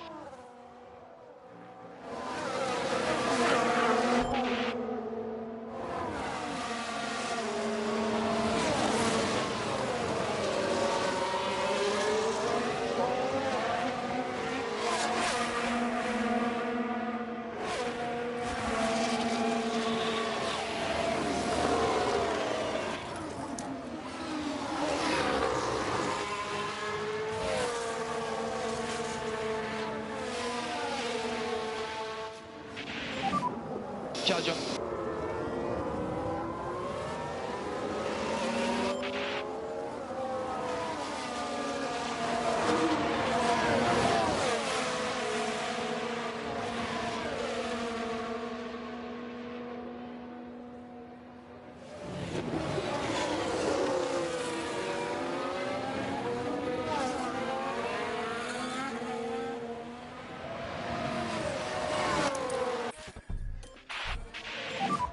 So recharge on.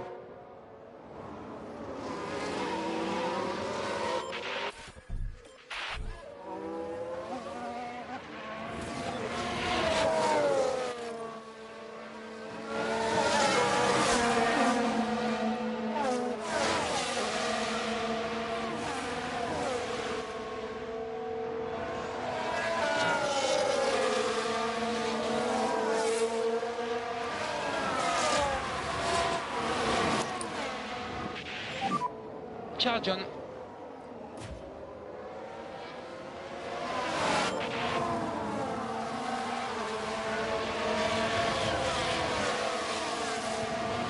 Right, I don't know who's got the DRS here between Embry and Max. Hopefully us. Probably Max. It was Max.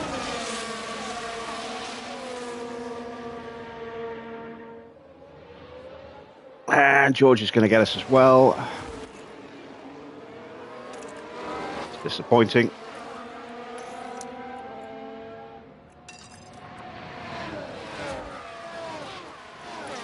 Right, we're going to box Donna this lap. Stay close.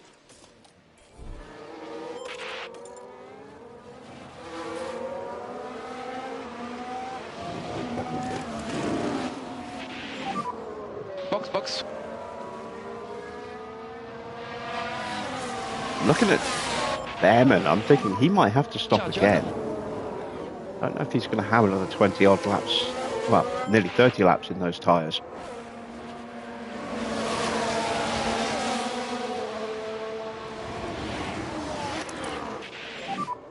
And we can have recharge on, please. That was careless. Can use overtake.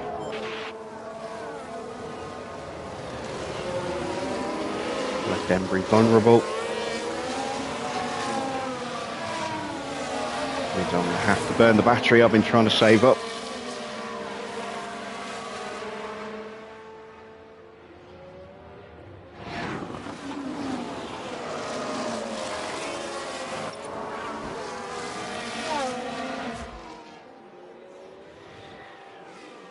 Alright, we're in.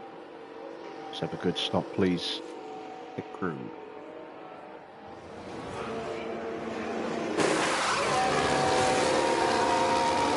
That's not bad, 2.6. Nothing earth-shatteringly good, but it'll do. We're out behind Oscar, but not by much. Charge off. And with significantly fresher tyres.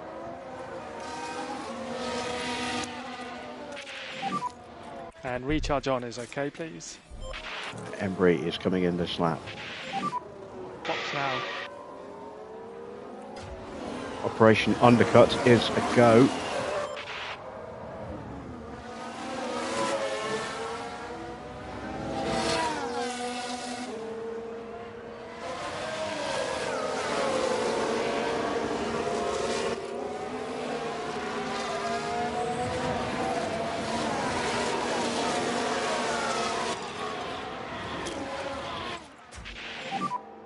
We can still do it.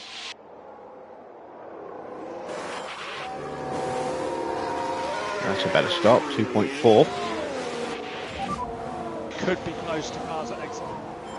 Oh, it will be close to cars at exit.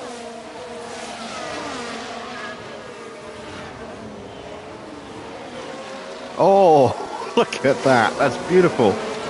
Embry got out in front of the entire train.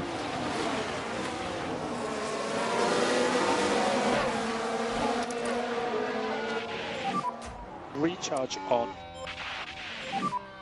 Rain is expected. What? Oh, man. I never checked the radar. No wonder everyone's been boxing early. Press overtake.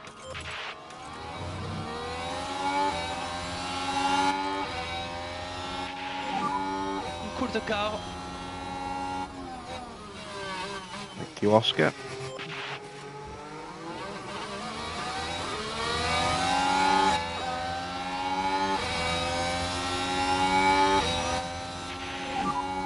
Keep cooling the car. Oh, come on. That is dangerous.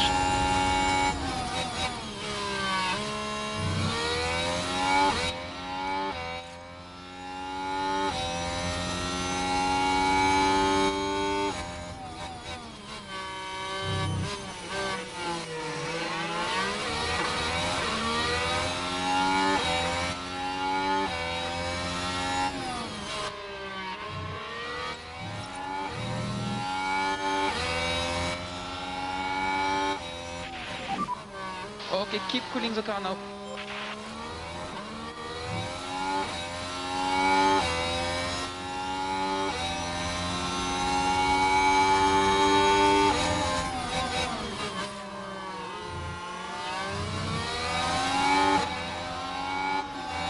Come on, again. Cool the car. Ridiculous. We don't have enough battery. Cool the car, please.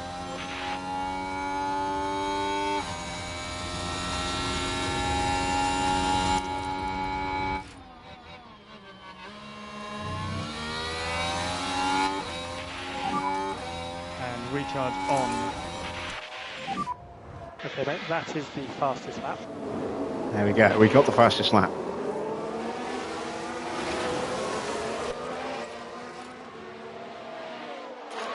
So we're just going to have to sprint now like crazy. Everyone else is going to make it. That rain is just moments away.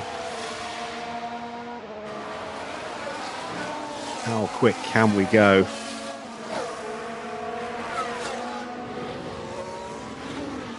We're just starting to see little drops.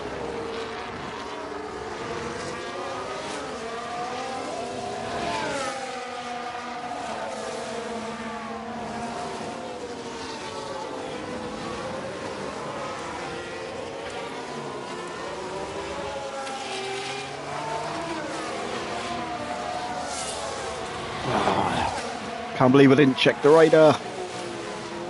That's really let us down today. The prediction wasn't for rain until lap 60.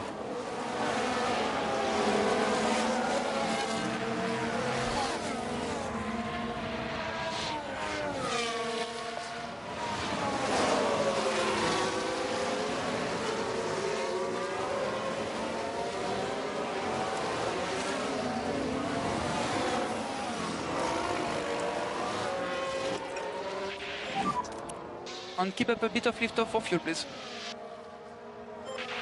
Now we're going to get into that awkward window.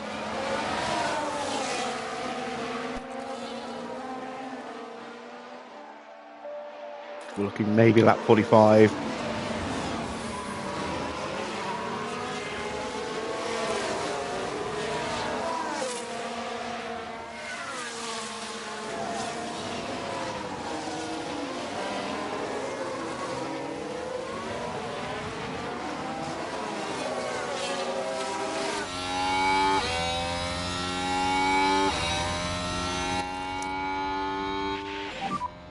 Charge on.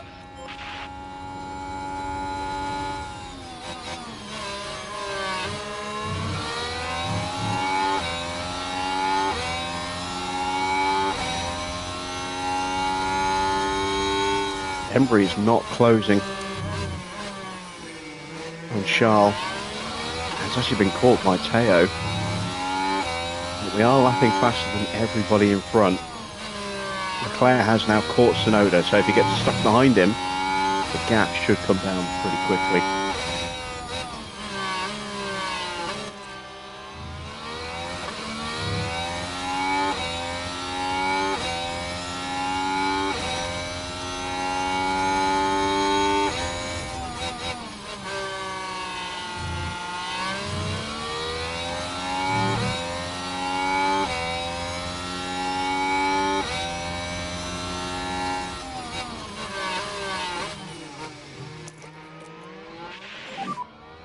You've got everything, press on hold available.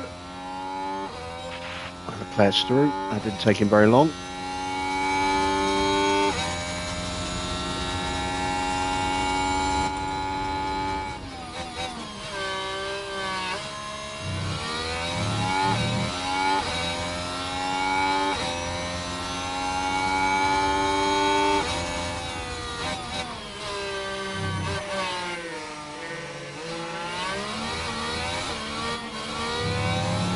Really squeezed off there by Ollie.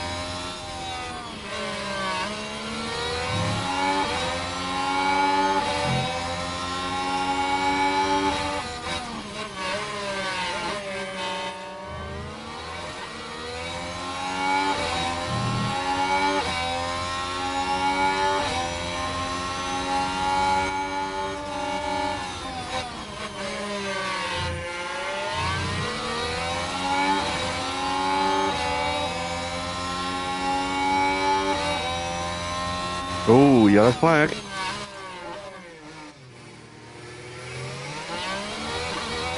We've got a yellow flag here.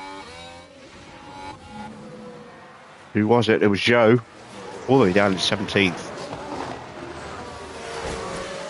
Oh, yeah, that was clumsy.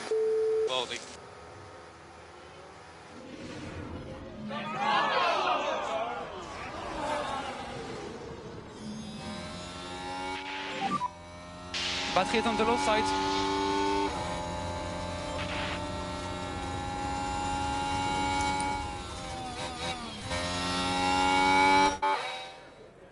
Madonna's through.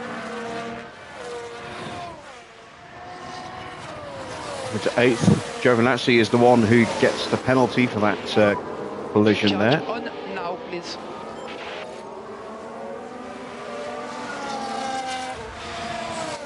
We are definitely closing on the cars in front.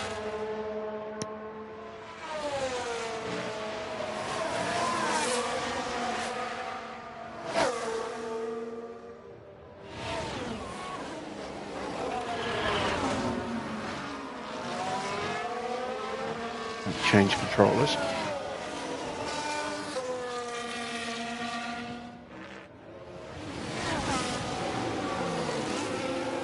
Alright, so last time I did this, the microphone disconnected. Can everyone still hear me?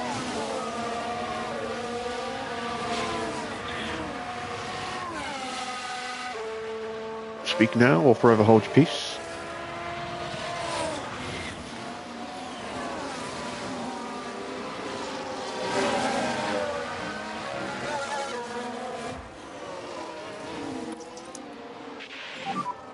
Charge on. Ah, good, good. Right, can we get back in front of Porsche? Getting into that awkward window where our pace is going to start to suffer.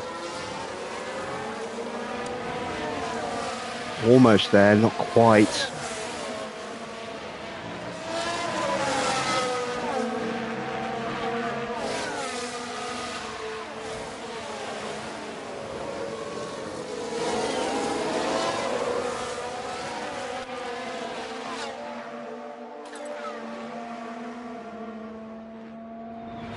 We are basically going to absolutely hammer these tyres now.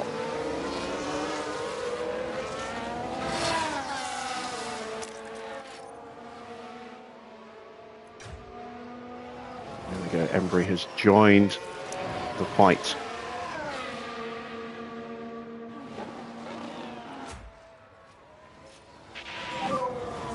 Click overtake, please. And I'm not going to break away from Can use Porsche. I'm overtake. just trying to stop him from overtaking me straight away again.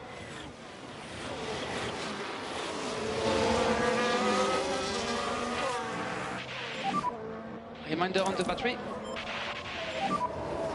Charge I on. might actually break away from him.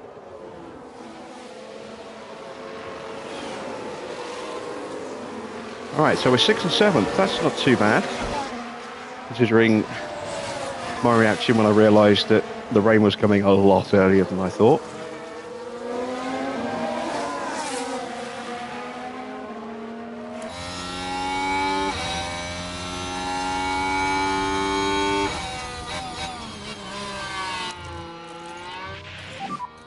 Overtake is available.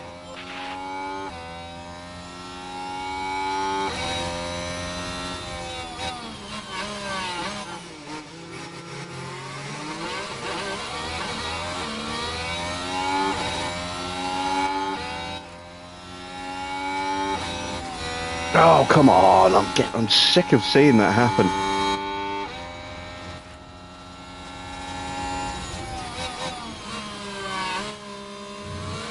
We get a run or someone and they just swerve across us and cut us off in a very dangerous manoeuvre.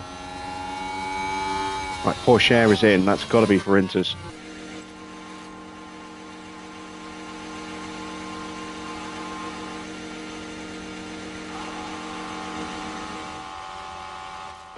It is.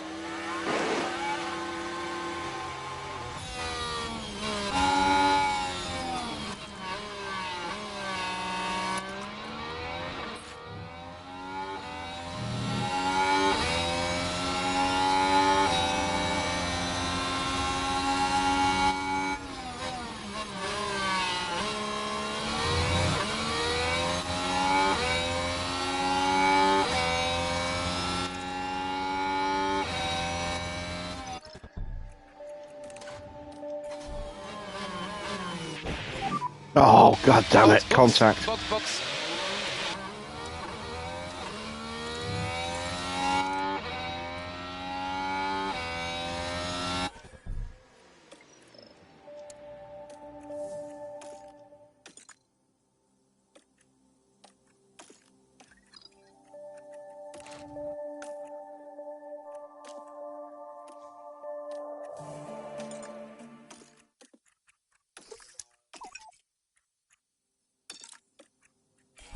And here we've got a yellow flag. Let's watch these cars as they head into turn 10. Dangerously close to each other. And there, the cars make contact. You will just get a penalty for that.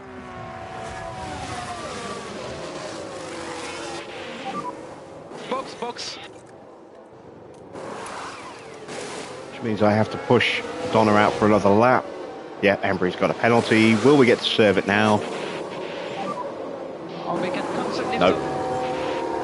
God damn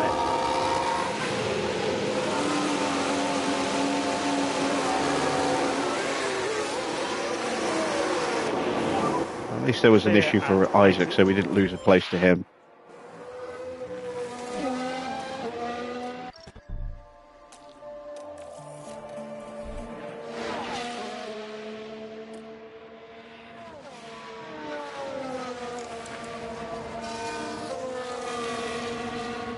Maloney, the only other car yet to stop.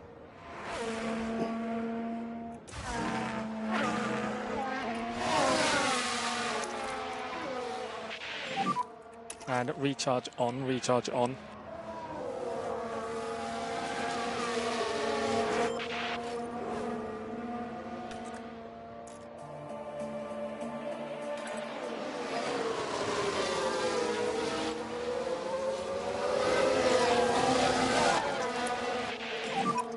We think a little bit more LICO will help.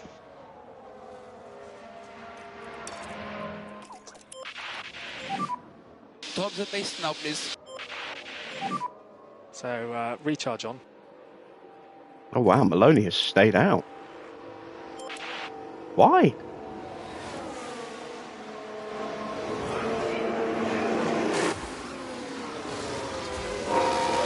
.6. Yeah, okay.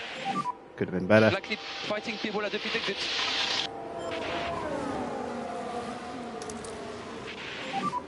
Let's have recharge on then, please.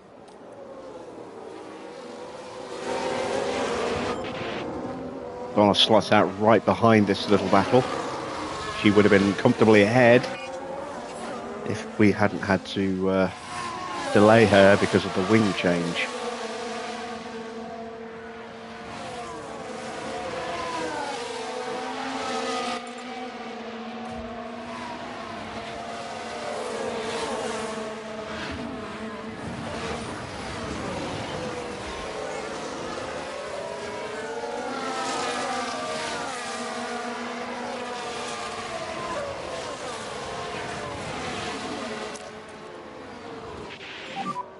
And overtake is available.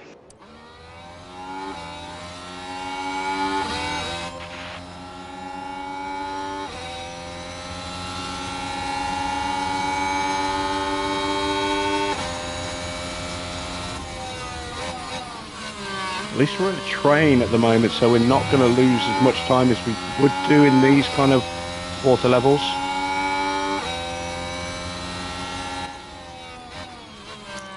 But we had to burn battery and push the tyres just to stay on the back of Yuki there.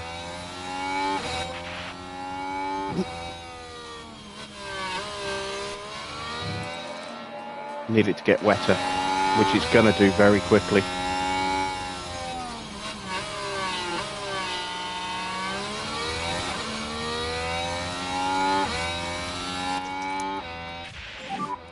And recharge on is okay, please. Maloney still hasn't boxed. We can consider a little bit of anti-dip. And he's now crawling.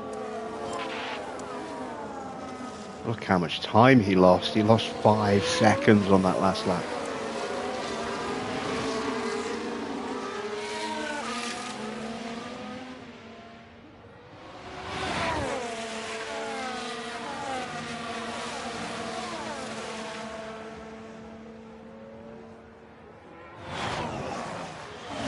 He's staying out again.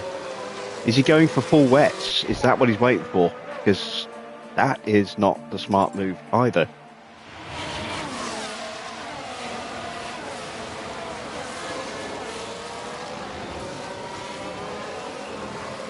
What is he doing?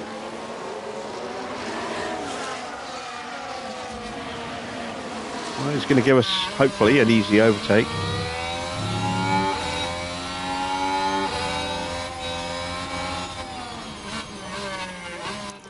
Oh shit, we're going to get overtaken ourselves. And he's overtake. Fight that off. There we go. Sonoda's boxed in.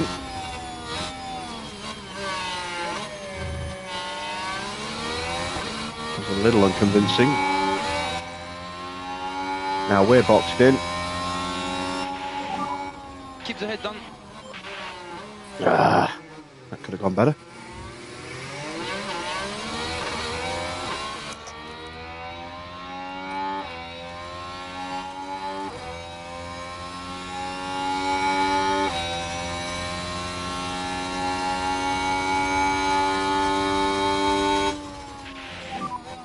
Okay, we need some deploy.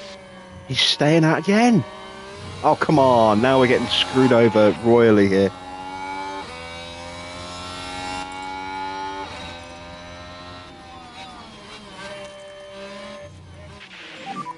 Stay close.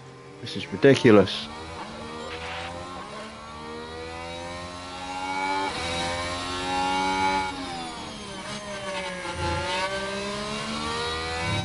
What is going on?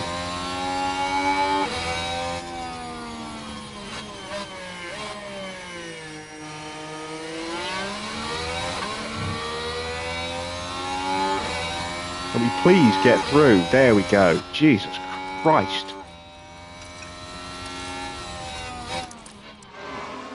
Fast that was.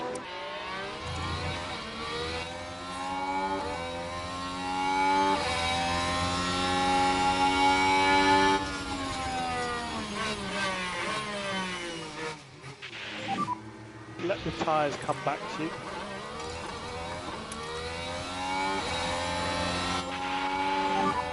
Let's try to get in. Keep cooling the car. He's ruining everyone's race.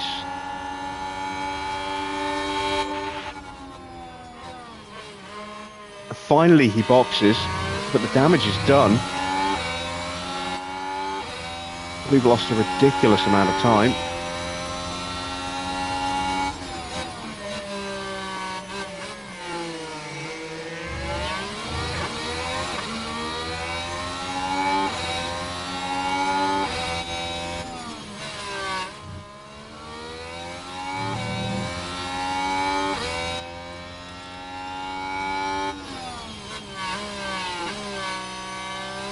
We lost 7 seconds.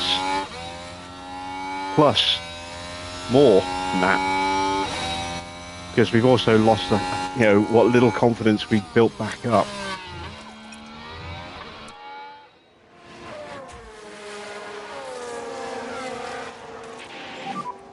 Give us a bit more lift off, please. What Charge a up. disaster. And keep an eye on the battery.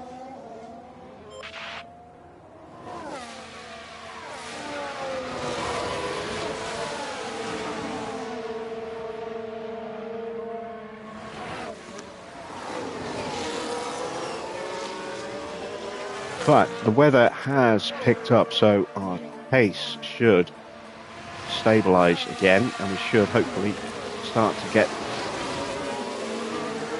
a little bit more speed out of the cars.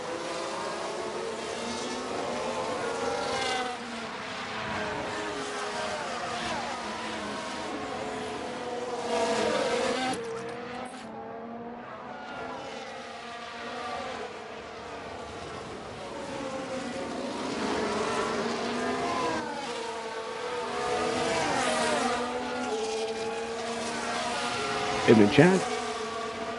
It's not going too bad. Could have gone better.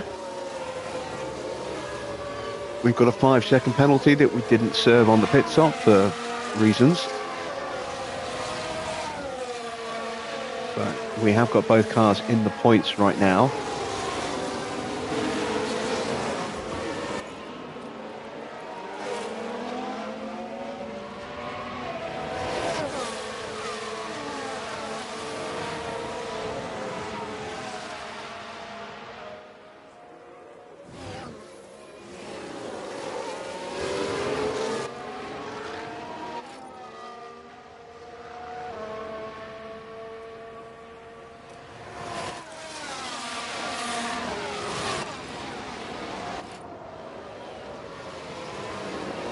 Pull a little switcheroo there, get our quicker driver at the front. We'll push Embry to try and keep her close.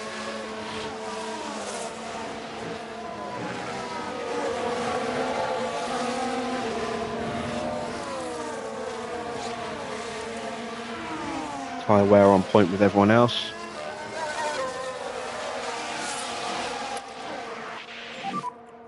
Let's lift off, please. At the moment, though, that 5-second penalty that we've got is going to drop Embry all the way down to 14th place, 13th place.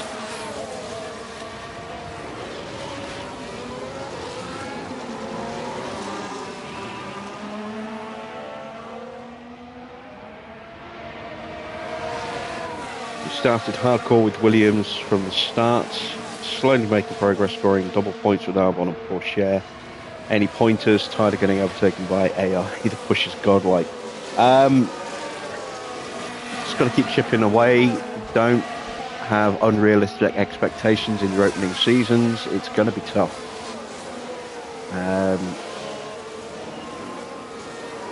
There's no getting around that.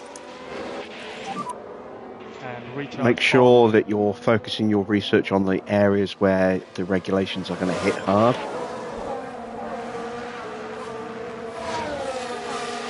If you've got something like aero regs where it's going to affect downforce levels but nothing else, you're going to get a couple of parts that aren't going to be affected. so you don't need to worry about those. For research, make sure you focus on the ones that do get hit by the regulations. Try and improve how much you're going to gain on the bigger losses. Try and offset as much of that as you can. Make sure you get your race sim fully upgraded nice and quickly. That'll help the drivers develop at a good solid rate. Staff 1 would be nice to do as well, but it's less important.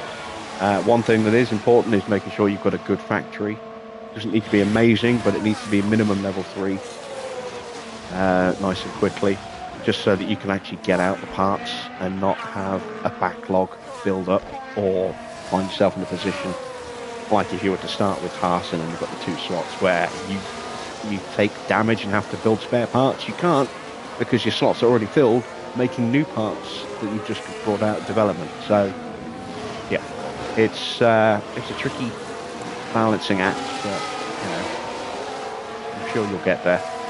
You can always watch my earlier seasons of Hardcore as well, see how I approached development.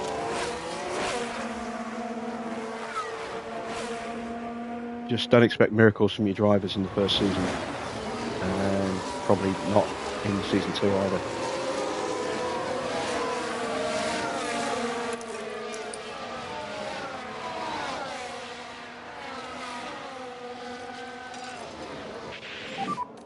Just head down.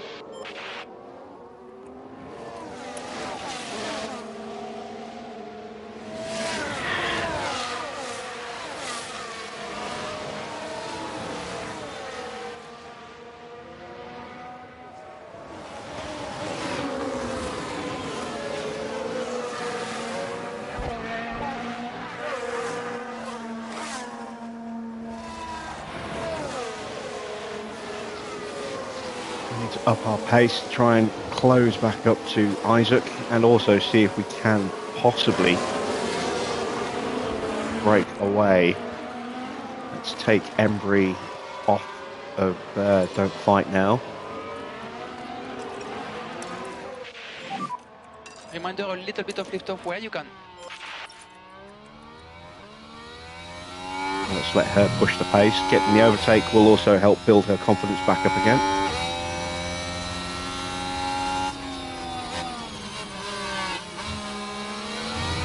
Yeah, the top teams are going to be much quicker than you for the next 2 or 3 seasons.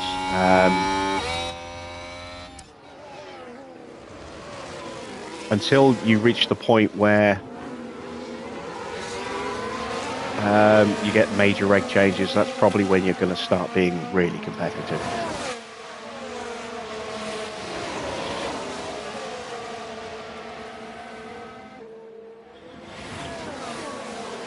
So I think the end of season 2025, end of season 3.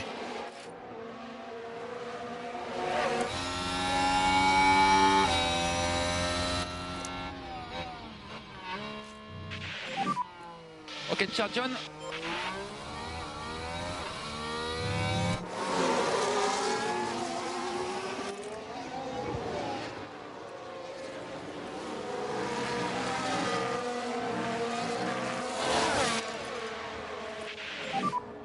Let's try to take opportunity.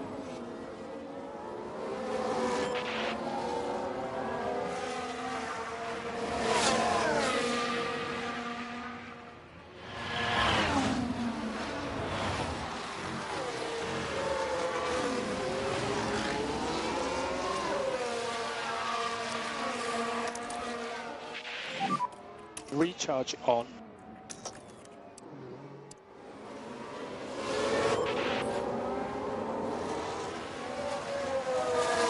Right, we've got the gap down, the gap down to Isaac, and Yuki down to about 5.5 seconds. And we're starting to break up that queue behind us. Porsche is still with us, but we have now dropped the Williams.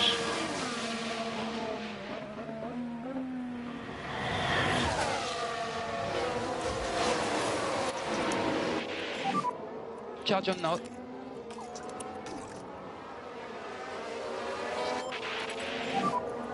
Just keep looking after your tires.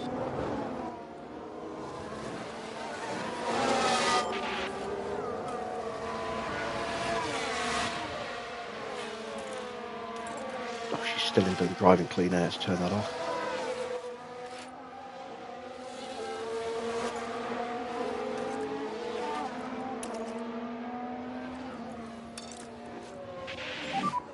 And we're not breaking the train up, unfortunately.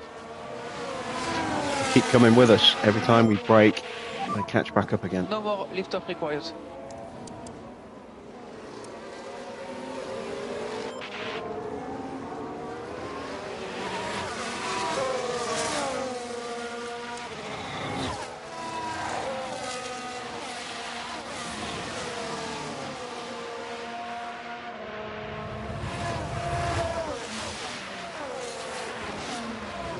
He also thought about switching drivers next season. That's entirely up to you. I mean, you've gone with Porsche, who's got the potential to develop into a truly world-class driver in this game. So if you know, that suggests you should stick with him, suffer the pain of the first season or two, and he will develop into, you know, a champion. Albon, yeah, Albon is someone you can consider getting rid of, but it's, again, what kind of challenge are you looking for? You know, if you're looking to go with a full challenge, consider maybe Oscar, Sargent, you know, make it things very, very tricky. And bring in someone like Liam Lawson, Ollie Behrman. Again, if you're going to bring in a young driver, just be prepared for a season or two, or maybe more, of pain while they're still developing. But while you won't have the most competitive car, that's probably the best time, so that, you know, they've developed into a solid driver when your car starts to hit form. Schumacher's not a bad shout.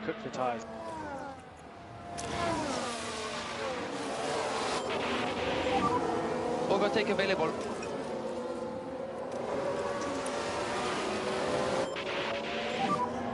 And save fuel from now, please. Just save fuel from now.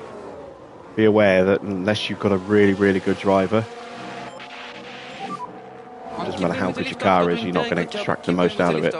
We've got probably one of, if not the best car on the grid at the moment with this Aston Martin, but our drivers are comfortably the worst on the grid. That's why we're not steamrolling the competition. If I had Oscar, Behrman or Hajar or Porsche in this car, we would be blitzing the competition this season with our car in this condition.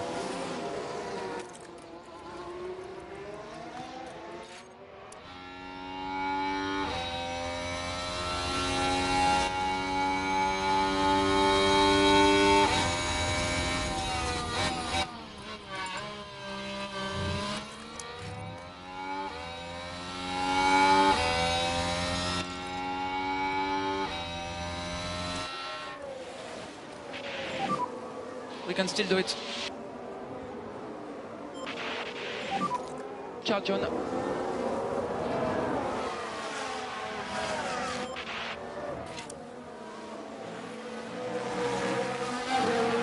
So we're still dropping out of the points at the moment with Embry, thanks to that penalty that we weren't allowed to serve.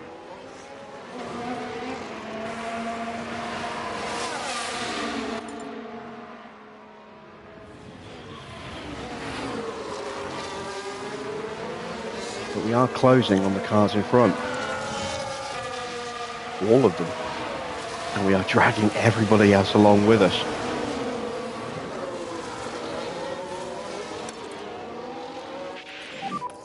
Manage your tires.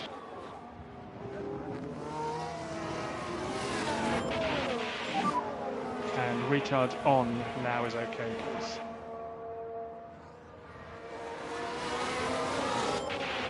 I think what I might have to do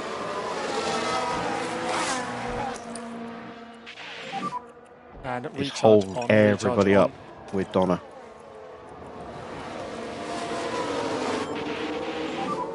Need to drop the pace.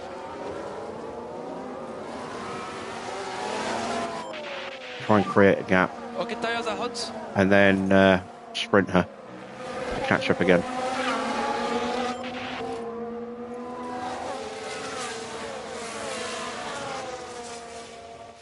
And immediately we're overtaken. Battery is high, you can use overtake if you need.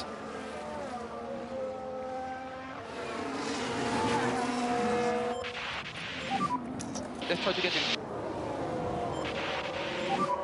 You can press overtake where possible to discharge the battery a little bit.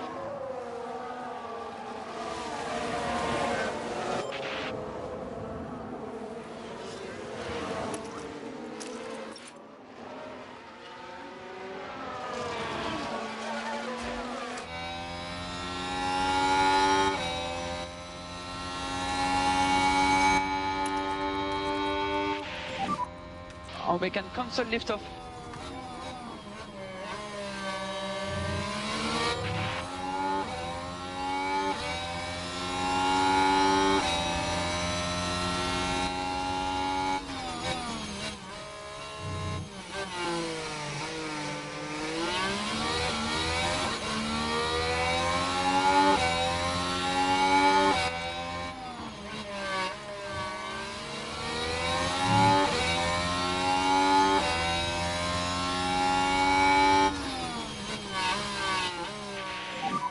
We're happy to stay where we are.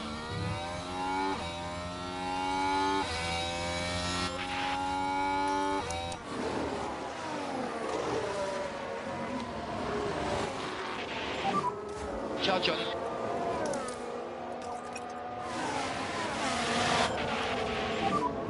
Recharge on.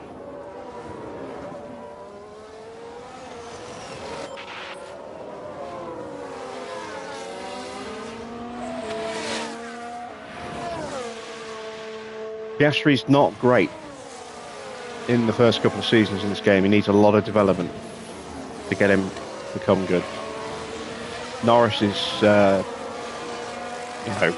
world beater in the making, but it'll cost you a lot, both in terms of salary and also just to get hold of him, because the break contract cost will be very high. It'll be very expensive trying to get him away from McLaren.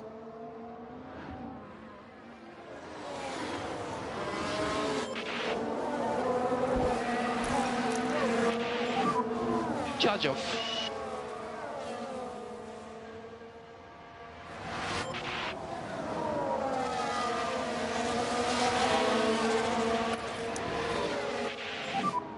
Charge on. Donna is playing the rear gunner role nicely here. Opening up that gap, that 5-second gap.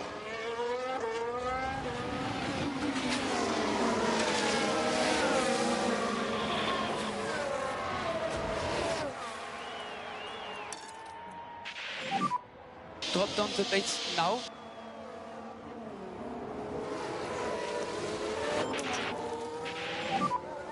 And you can use the deploy.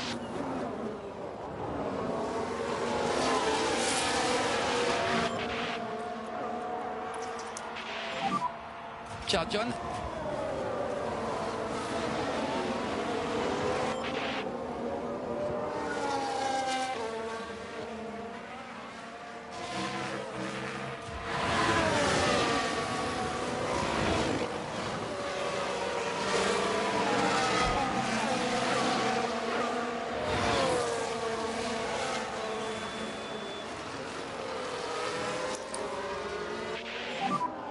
Charge on.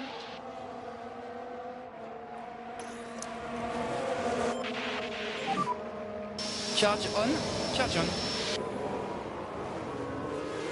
My hope is that I can try and break Donna away, catch back up again to the cars in front without bringing everyone with me, but I might just have to settle for 7th with Donna.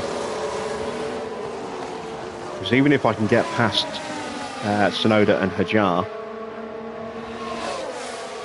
I've still got that 5-second penalty to come. And right now, I'm not closing.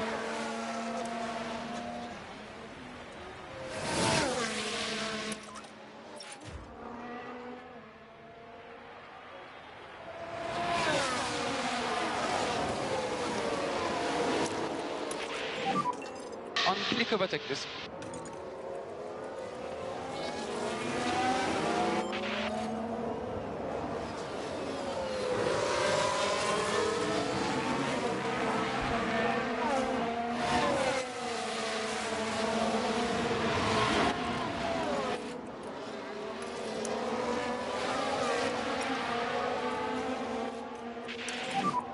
We need a little bit more lift off, please. We have to protect those tires. Charge on, charge on. See how much I've crippled the pace of the cars behind by doing this.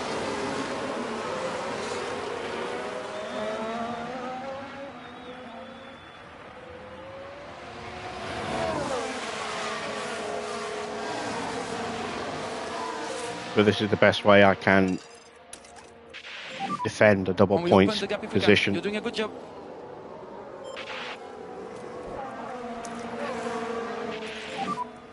Okay, we need some deploy.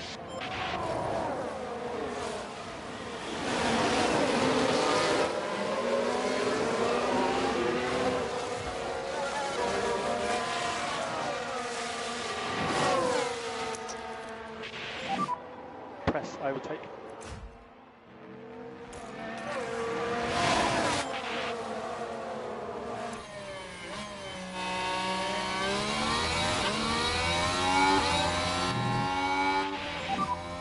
Cool the car.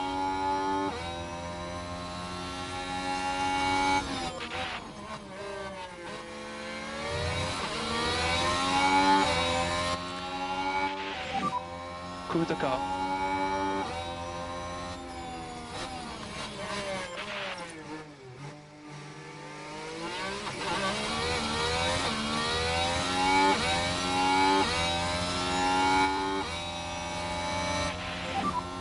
Okay, keep cooling the car now.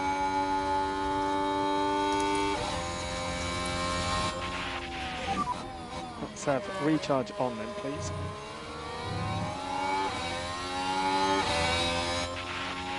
Get back through, get back 6 through, get laps to back go. through.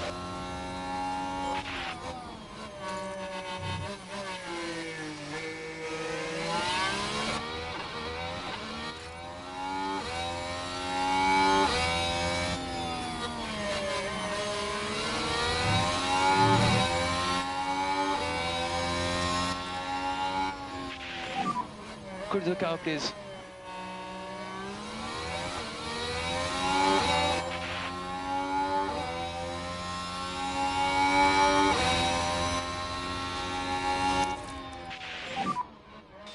Okay, charge on.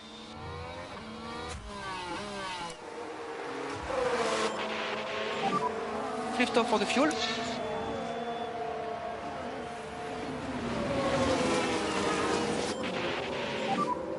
Charge on.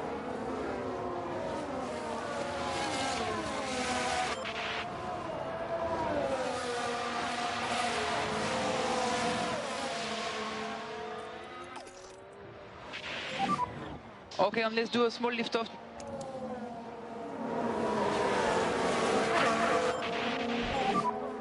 Five laps to go.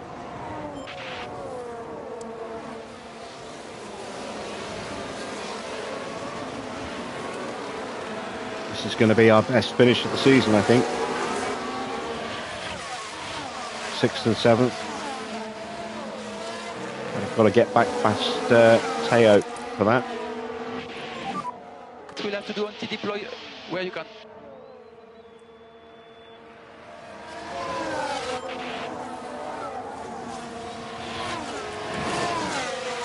Given up some tyre wear, but I've still got plenty left. More than enough. But we are getting close to just tiny little bits of water on the track, which is where our drivers struggle. We don't want to Need that extra rain to come back ASAP.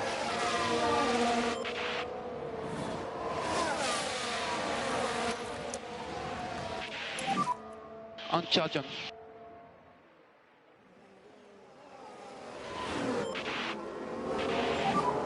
Four laps to go. See Embry's pace dropped. So 117.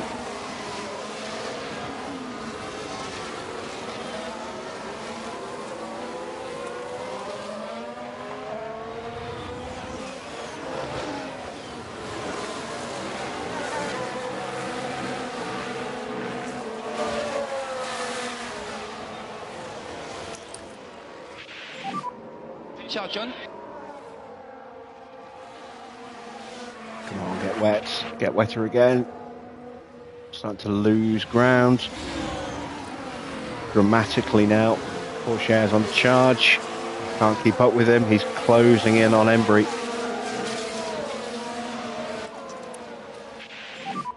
We will want a little bit of Lyco. Come on.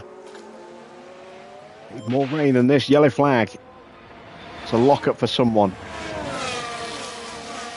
Sights, that's behind us. It does not matter.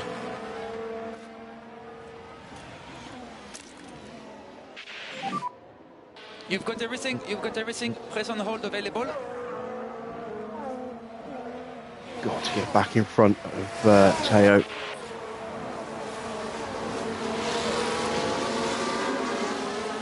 He's only a second away from taking 6th place now.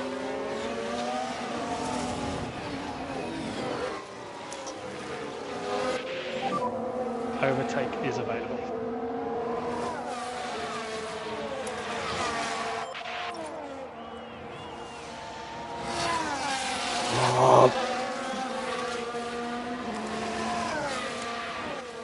Pourchaire's flying a 1:15.4.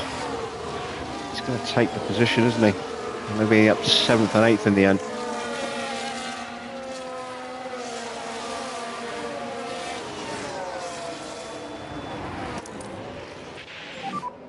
And recharge on is okay, please.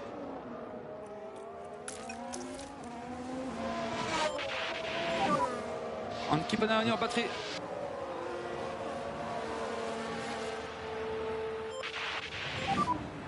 Try to cool down the tires again where you can. Cool down the tires where you can.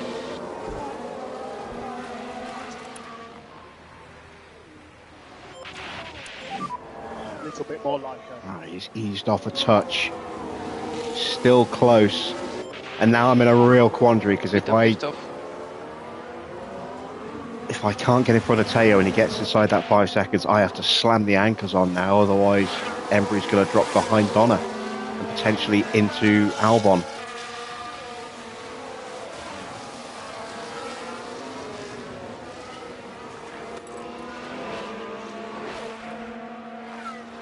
Can I hold on?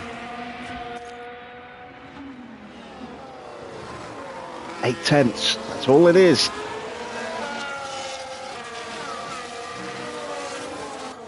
One lap to go.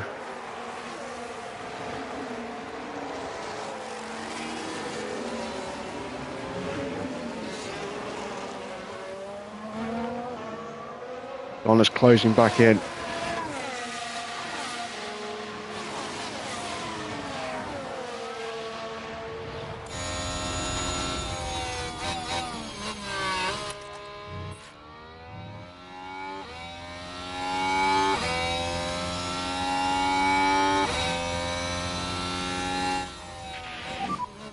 This is the last lap.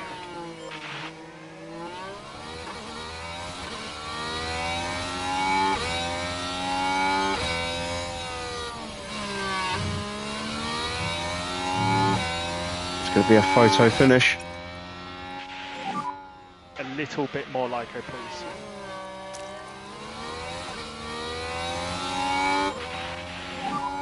Overtake available.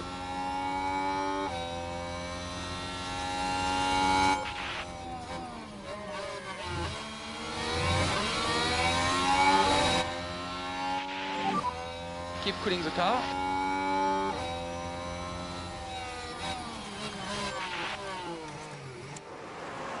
Max Verstappen over the finish line and today's winner.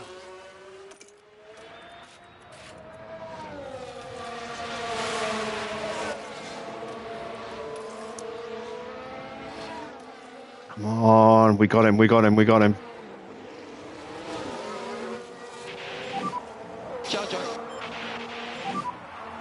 is the checkered Yeah. flag, so we are boxes back. Had to work really hard for that. But that is 6th and 7th. And I'm happy with that. I'm very happy with that. We lost bits of pace as the rain kept fluctuating there. But we managed to hold it together. Okay, we take the flag. We messed up on the tyre strategy a little bit because I didn't think to recheck the radar when I should have done. And got caught out by boxing 15 laps ahead of plan. And we had the broken wing to deal with and the penalty. But in the end, Donna was fantastic, creating the gap for Embry to be able to hold that position. What an excellent performance from the Aston Martin driver that was. I tell you what, they had to work hard for those points today. What a phenomenal achievement that is. It's hugs all round for the team. In fact, they all deserve a pat on the back as well for everything that they've achieved. And no doubt, Verstappen fans will be celebrating the Dutchman's achievement. Win number 5 is in the bag. They pulled out all the stops, pushing hard to earn that victory. Yeah, some boos for Max there. Plenty of smiles for the cameras as the drivers can let off some steam here in Montreal.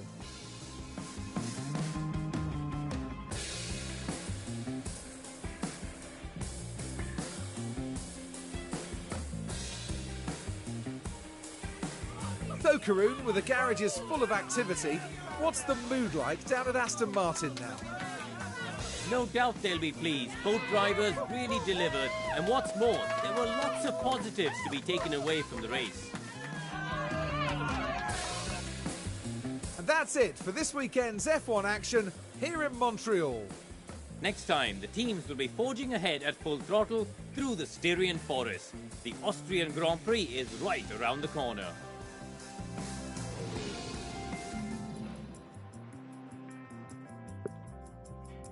Excuse me for a yawn there. Right, confirmation of the final result. It is another win for Max. Win number 5. Ahead of Charles Leclerc, who won the previous race. So, still tight between those two in terms of swapping places, but he's going to keep Max top, I think.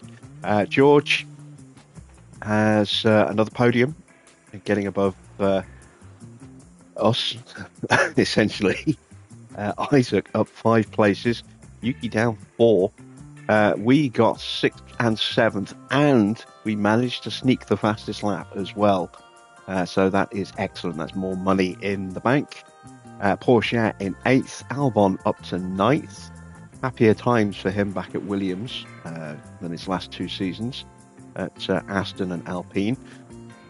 Oscar up 3 places to take the final point ahead of Kevin Magnussen. Behrman, disappointing for him, down 6 places to finish in 12th.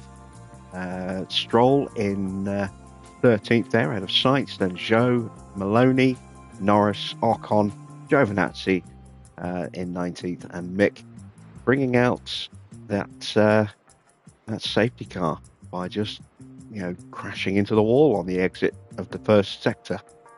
While maybe he was distracted by Maloney spinning right in front of him. Who knows?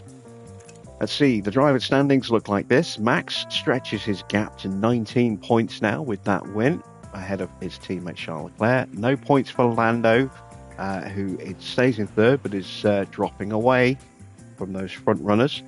He is now 57 points behind Charles Leclerc. And then you've got Isaac moving above Oscar. 3 points clear into 4th place. Yuki Tsunoda also climbs 2 places to get himself up into 6th place ahead of Porsche. No points for Ocon. McLaren struggling a little bit after some very promising early form. George Russell moves level with Ocon on points, but has a lower podium count, a lower higher finish as well, possibly. So that's why he's in 9th. Stroll in 10th. And then we're making progress with our drivers. There you see, Behrman is 12th. Donna moves up 2 places into 13th on 17 points now, ahead of Schumacher and Giovinazzi. Embry moves up 3 places ahead of Magnussen, Sainz and Albon onto 11 points. And then it's Zane Maloney and Armin Jimenez at the bottom of the standings. In the constructor standings, 301 points for Red Bull, maximum 43 for first and second there. No points for McLaren, so that gap is now monstrous, 155 points clear. Yeah, it's pretty much all over already. They've won 7 of the opening 9 rounds. 1 win for McLaren and 1 win for Alfa Romeo. Ferrari in third closed the gap to McLaren. They are now just 13 points behind. Good points for Alfa Romeo and Mercedes tonight as well. They're still locked in a little battle there, only 3 points between them. Haas in 6th, pull away a little bit from AlphaTauri. We jump up 2 places into 8th, and on the hunt now after AlphaTauri ourselves as we get past Alpine and Williams. In the pit stops, let's see, we did get more points. Embry in there in 5th with her 2.4 second stop. Our others were, 2.6 range, so not quick enough. But we are starting to score pit stop points on a more consistent basis now. Let's see what the standings look like. Red Bull top with 266, AlphaTauri second on 233, 33-point gap now. Ferrari in third, 10 points clear of McLaren in fourth. Then we are in 5th, and we are 14 points clear of Mercedes, having outscored them by another 6 tonight. Alpine 7th, 4 points behind Mercedes. Then it's Williams on 19, Alfa Romeo on 1, and Haas in 10th with 0 points. There you see our stops. 2.6, too slow. We had a 2.4 and then an 8.5 second stop with a wing change. Driver report cards look like this. 16 and 15 going forward for Donna, 21 and 11 in defence. Most of that towards the end with some very heroic defensive driving to create the gap for Embry to hang on to 6th and override that penalty. Embry herself, 10 and 15 going forward and 17 and 8 in defence. Good job for her as well. No experience for Anne this weekend, but we will consider putting her in the car at Silverstone. As far as the sponsors go, performance targets, we got both cars in the top 10. I think that's what that one was for. We also got both cars into Q2, nice and simple there. But for the guarantees, we did get the fastest lap. We got both cars into Q3 and both cars in the top 10. And we've kept our streaks alive as well. So 4.1 million, a nice little bit of extra profit tonight. Evening, Harvey. What did you miss? The race, pretty much. Ah, dear.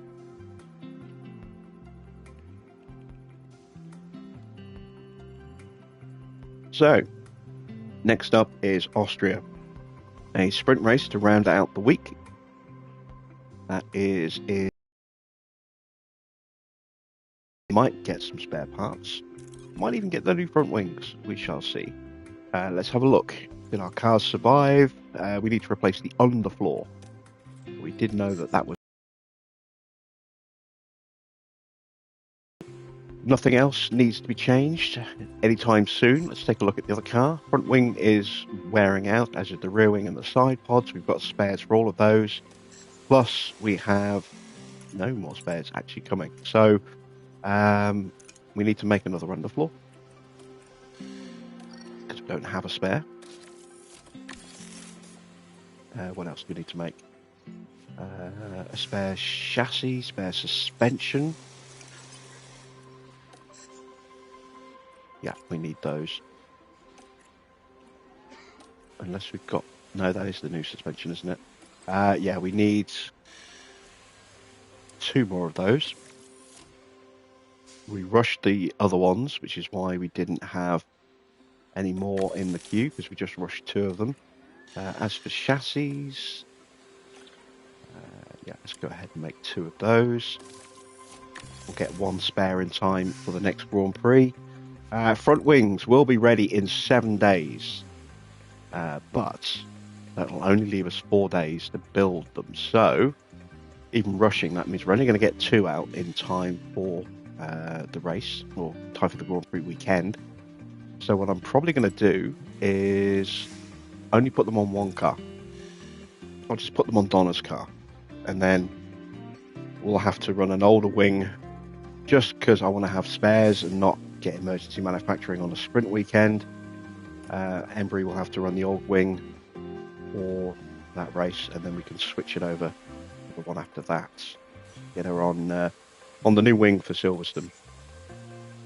We have no research coming up before the next Grand Prix, so we've got a little bit of cash to play about with, which means finally,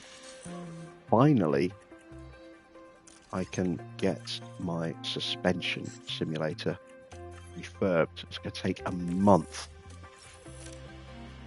but we can finally get that going. CFD sim needs to be done, factory needs to be done. They're both horrendously expensive as well, but the least important of the ones that we've had.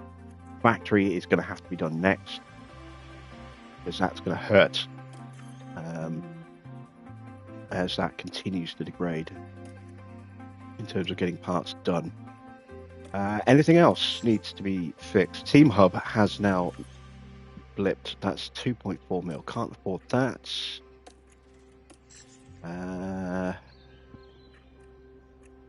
Helipad is close but not quite there. Same with the tour centre. Boardroom's fine. Weather centre is still 19 days away. So that's ready.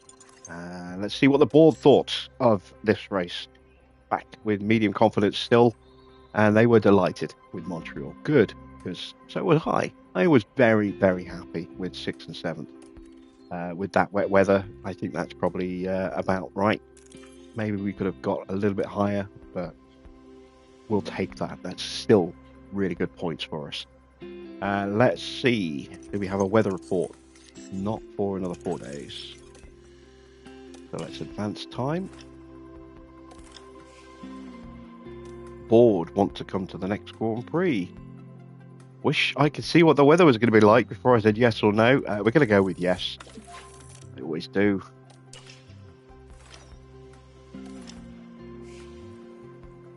Now we're 7 days away. Now we should be able to get a weather report. If it's going to be raining, I'm going to cry.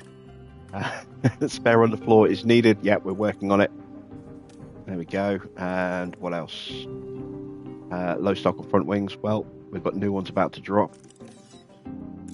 What else are we missing email-wise? What are we missing email-wise? What did we miss?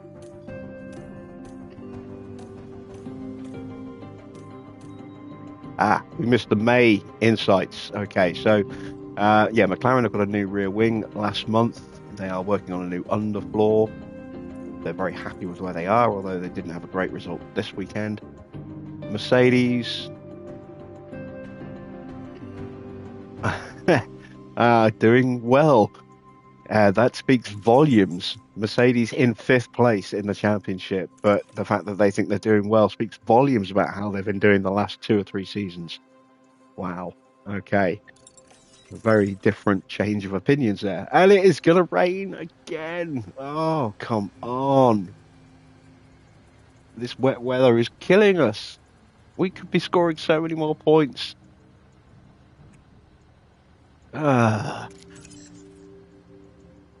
long till the front wings are done? 3 days? 3 days. There it is. Let's go to manufacture. And we need 2 of these at least. We're only 4 days away. Have to rush them, so I may as well go 3. And that way I'll have an extra one on race day itself. Won't be able to put it on the car of Embry because we'll be locked in on the Friday for Parc Fermé rules, but at least we'll have an additional spare. Yeah, it's $1 million. We can afford that. There we go.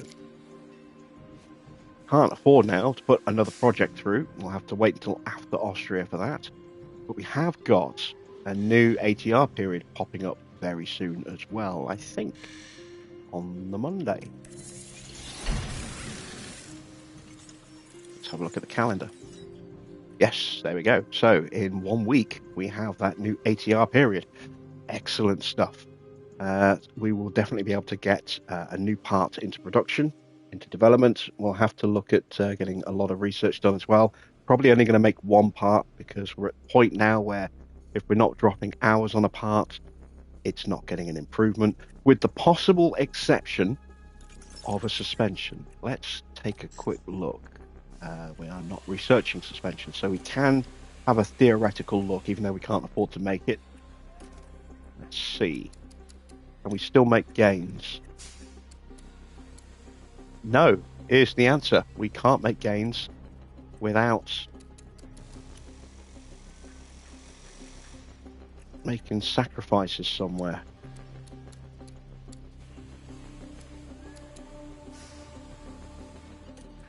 So, yeah, we're now down to just one part a month and research 3 parts every ATR period.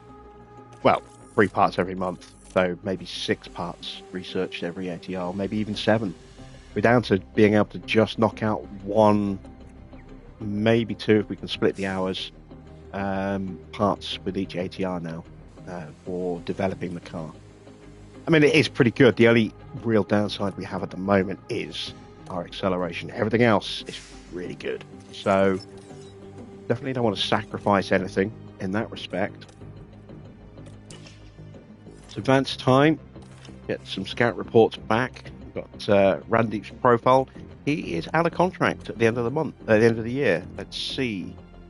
How does he stack up? Pretty similar. He has a slight improvement. A couple of points in leadership, point in aptitude, a couple of points in processes, down a point in training, but also 20 years younger, so has the potential to develop more. I don't know if we make that switch or not at the end of the year. We'll see. We also have feedback on Ron Meadows, who, yeah, we tied him down to a long deal, didn't we, at AlphaTauri before we left there. So that's a shame, because he is a monstrous improvement. 99 in training, 95 in leadership, 97 in processes, 94 in aptitude as well. Definitely an improvement over Andy. But, yeah, never mind. Although, if I remember rightly, Wheatley's out of contract, isn't he? He is. At the moment, he's uninterested. That might change at the end of the year. Who knows? We'll see if we can sweep him away from Red Bull on the last day of the year. We do also need to start thinking about bringing in the women. So, where are they? There she is, Diana. We need to think about getting her in now. She's a big step down in terms of ranking. Chassis is going to suffer a lot. Front wing is still very, very strong. Rear wing's pretty good. Side pod's very good. Underfloor is terrible. Suspension's not great. But we did say we would try and bring her in. So, yeah, that is one we have to consider. It's just a question of when we bring her in. And also, in terms of aero, we need to look at either Sari Koskinen, or we need to look at Gladys. Let's do a direct comparison between the two. Again, they're going to be a step down from Ian Gregg, but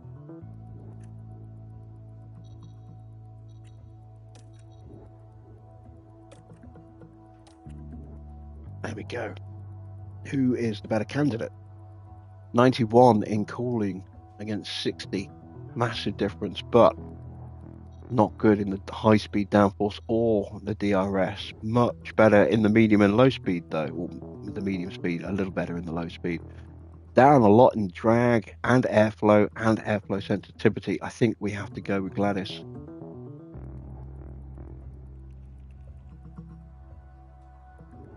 And she's younger. She'll develop a little bit quicker.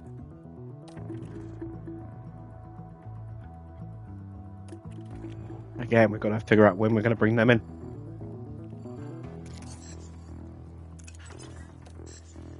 Let's get that new front wing on.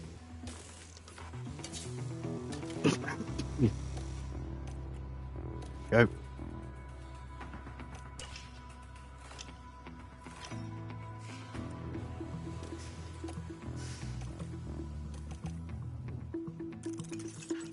So how does the car look with the new front wing?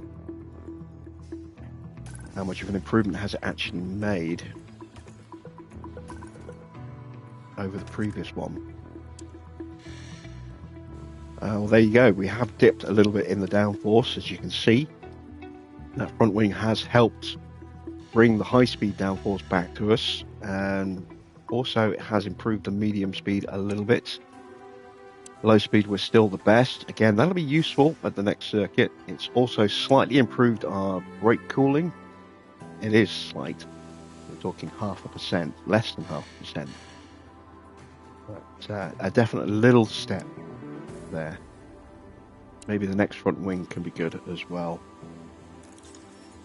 So, it's going to be another tricky weekend. We survived pretty much unscathed to a degree today because we had a lot of dry running, and we were able to make the most of that pace. Got a little hairy towards the end, but we held on. 6th and 7th is a good return on points. Now we've got a sprint coming up. The sprint is going to be tricky if the conditions fluctuate. Sunday, it's light rain, so we might get just a tiny bit of rain. We might get a lot of low-level rain.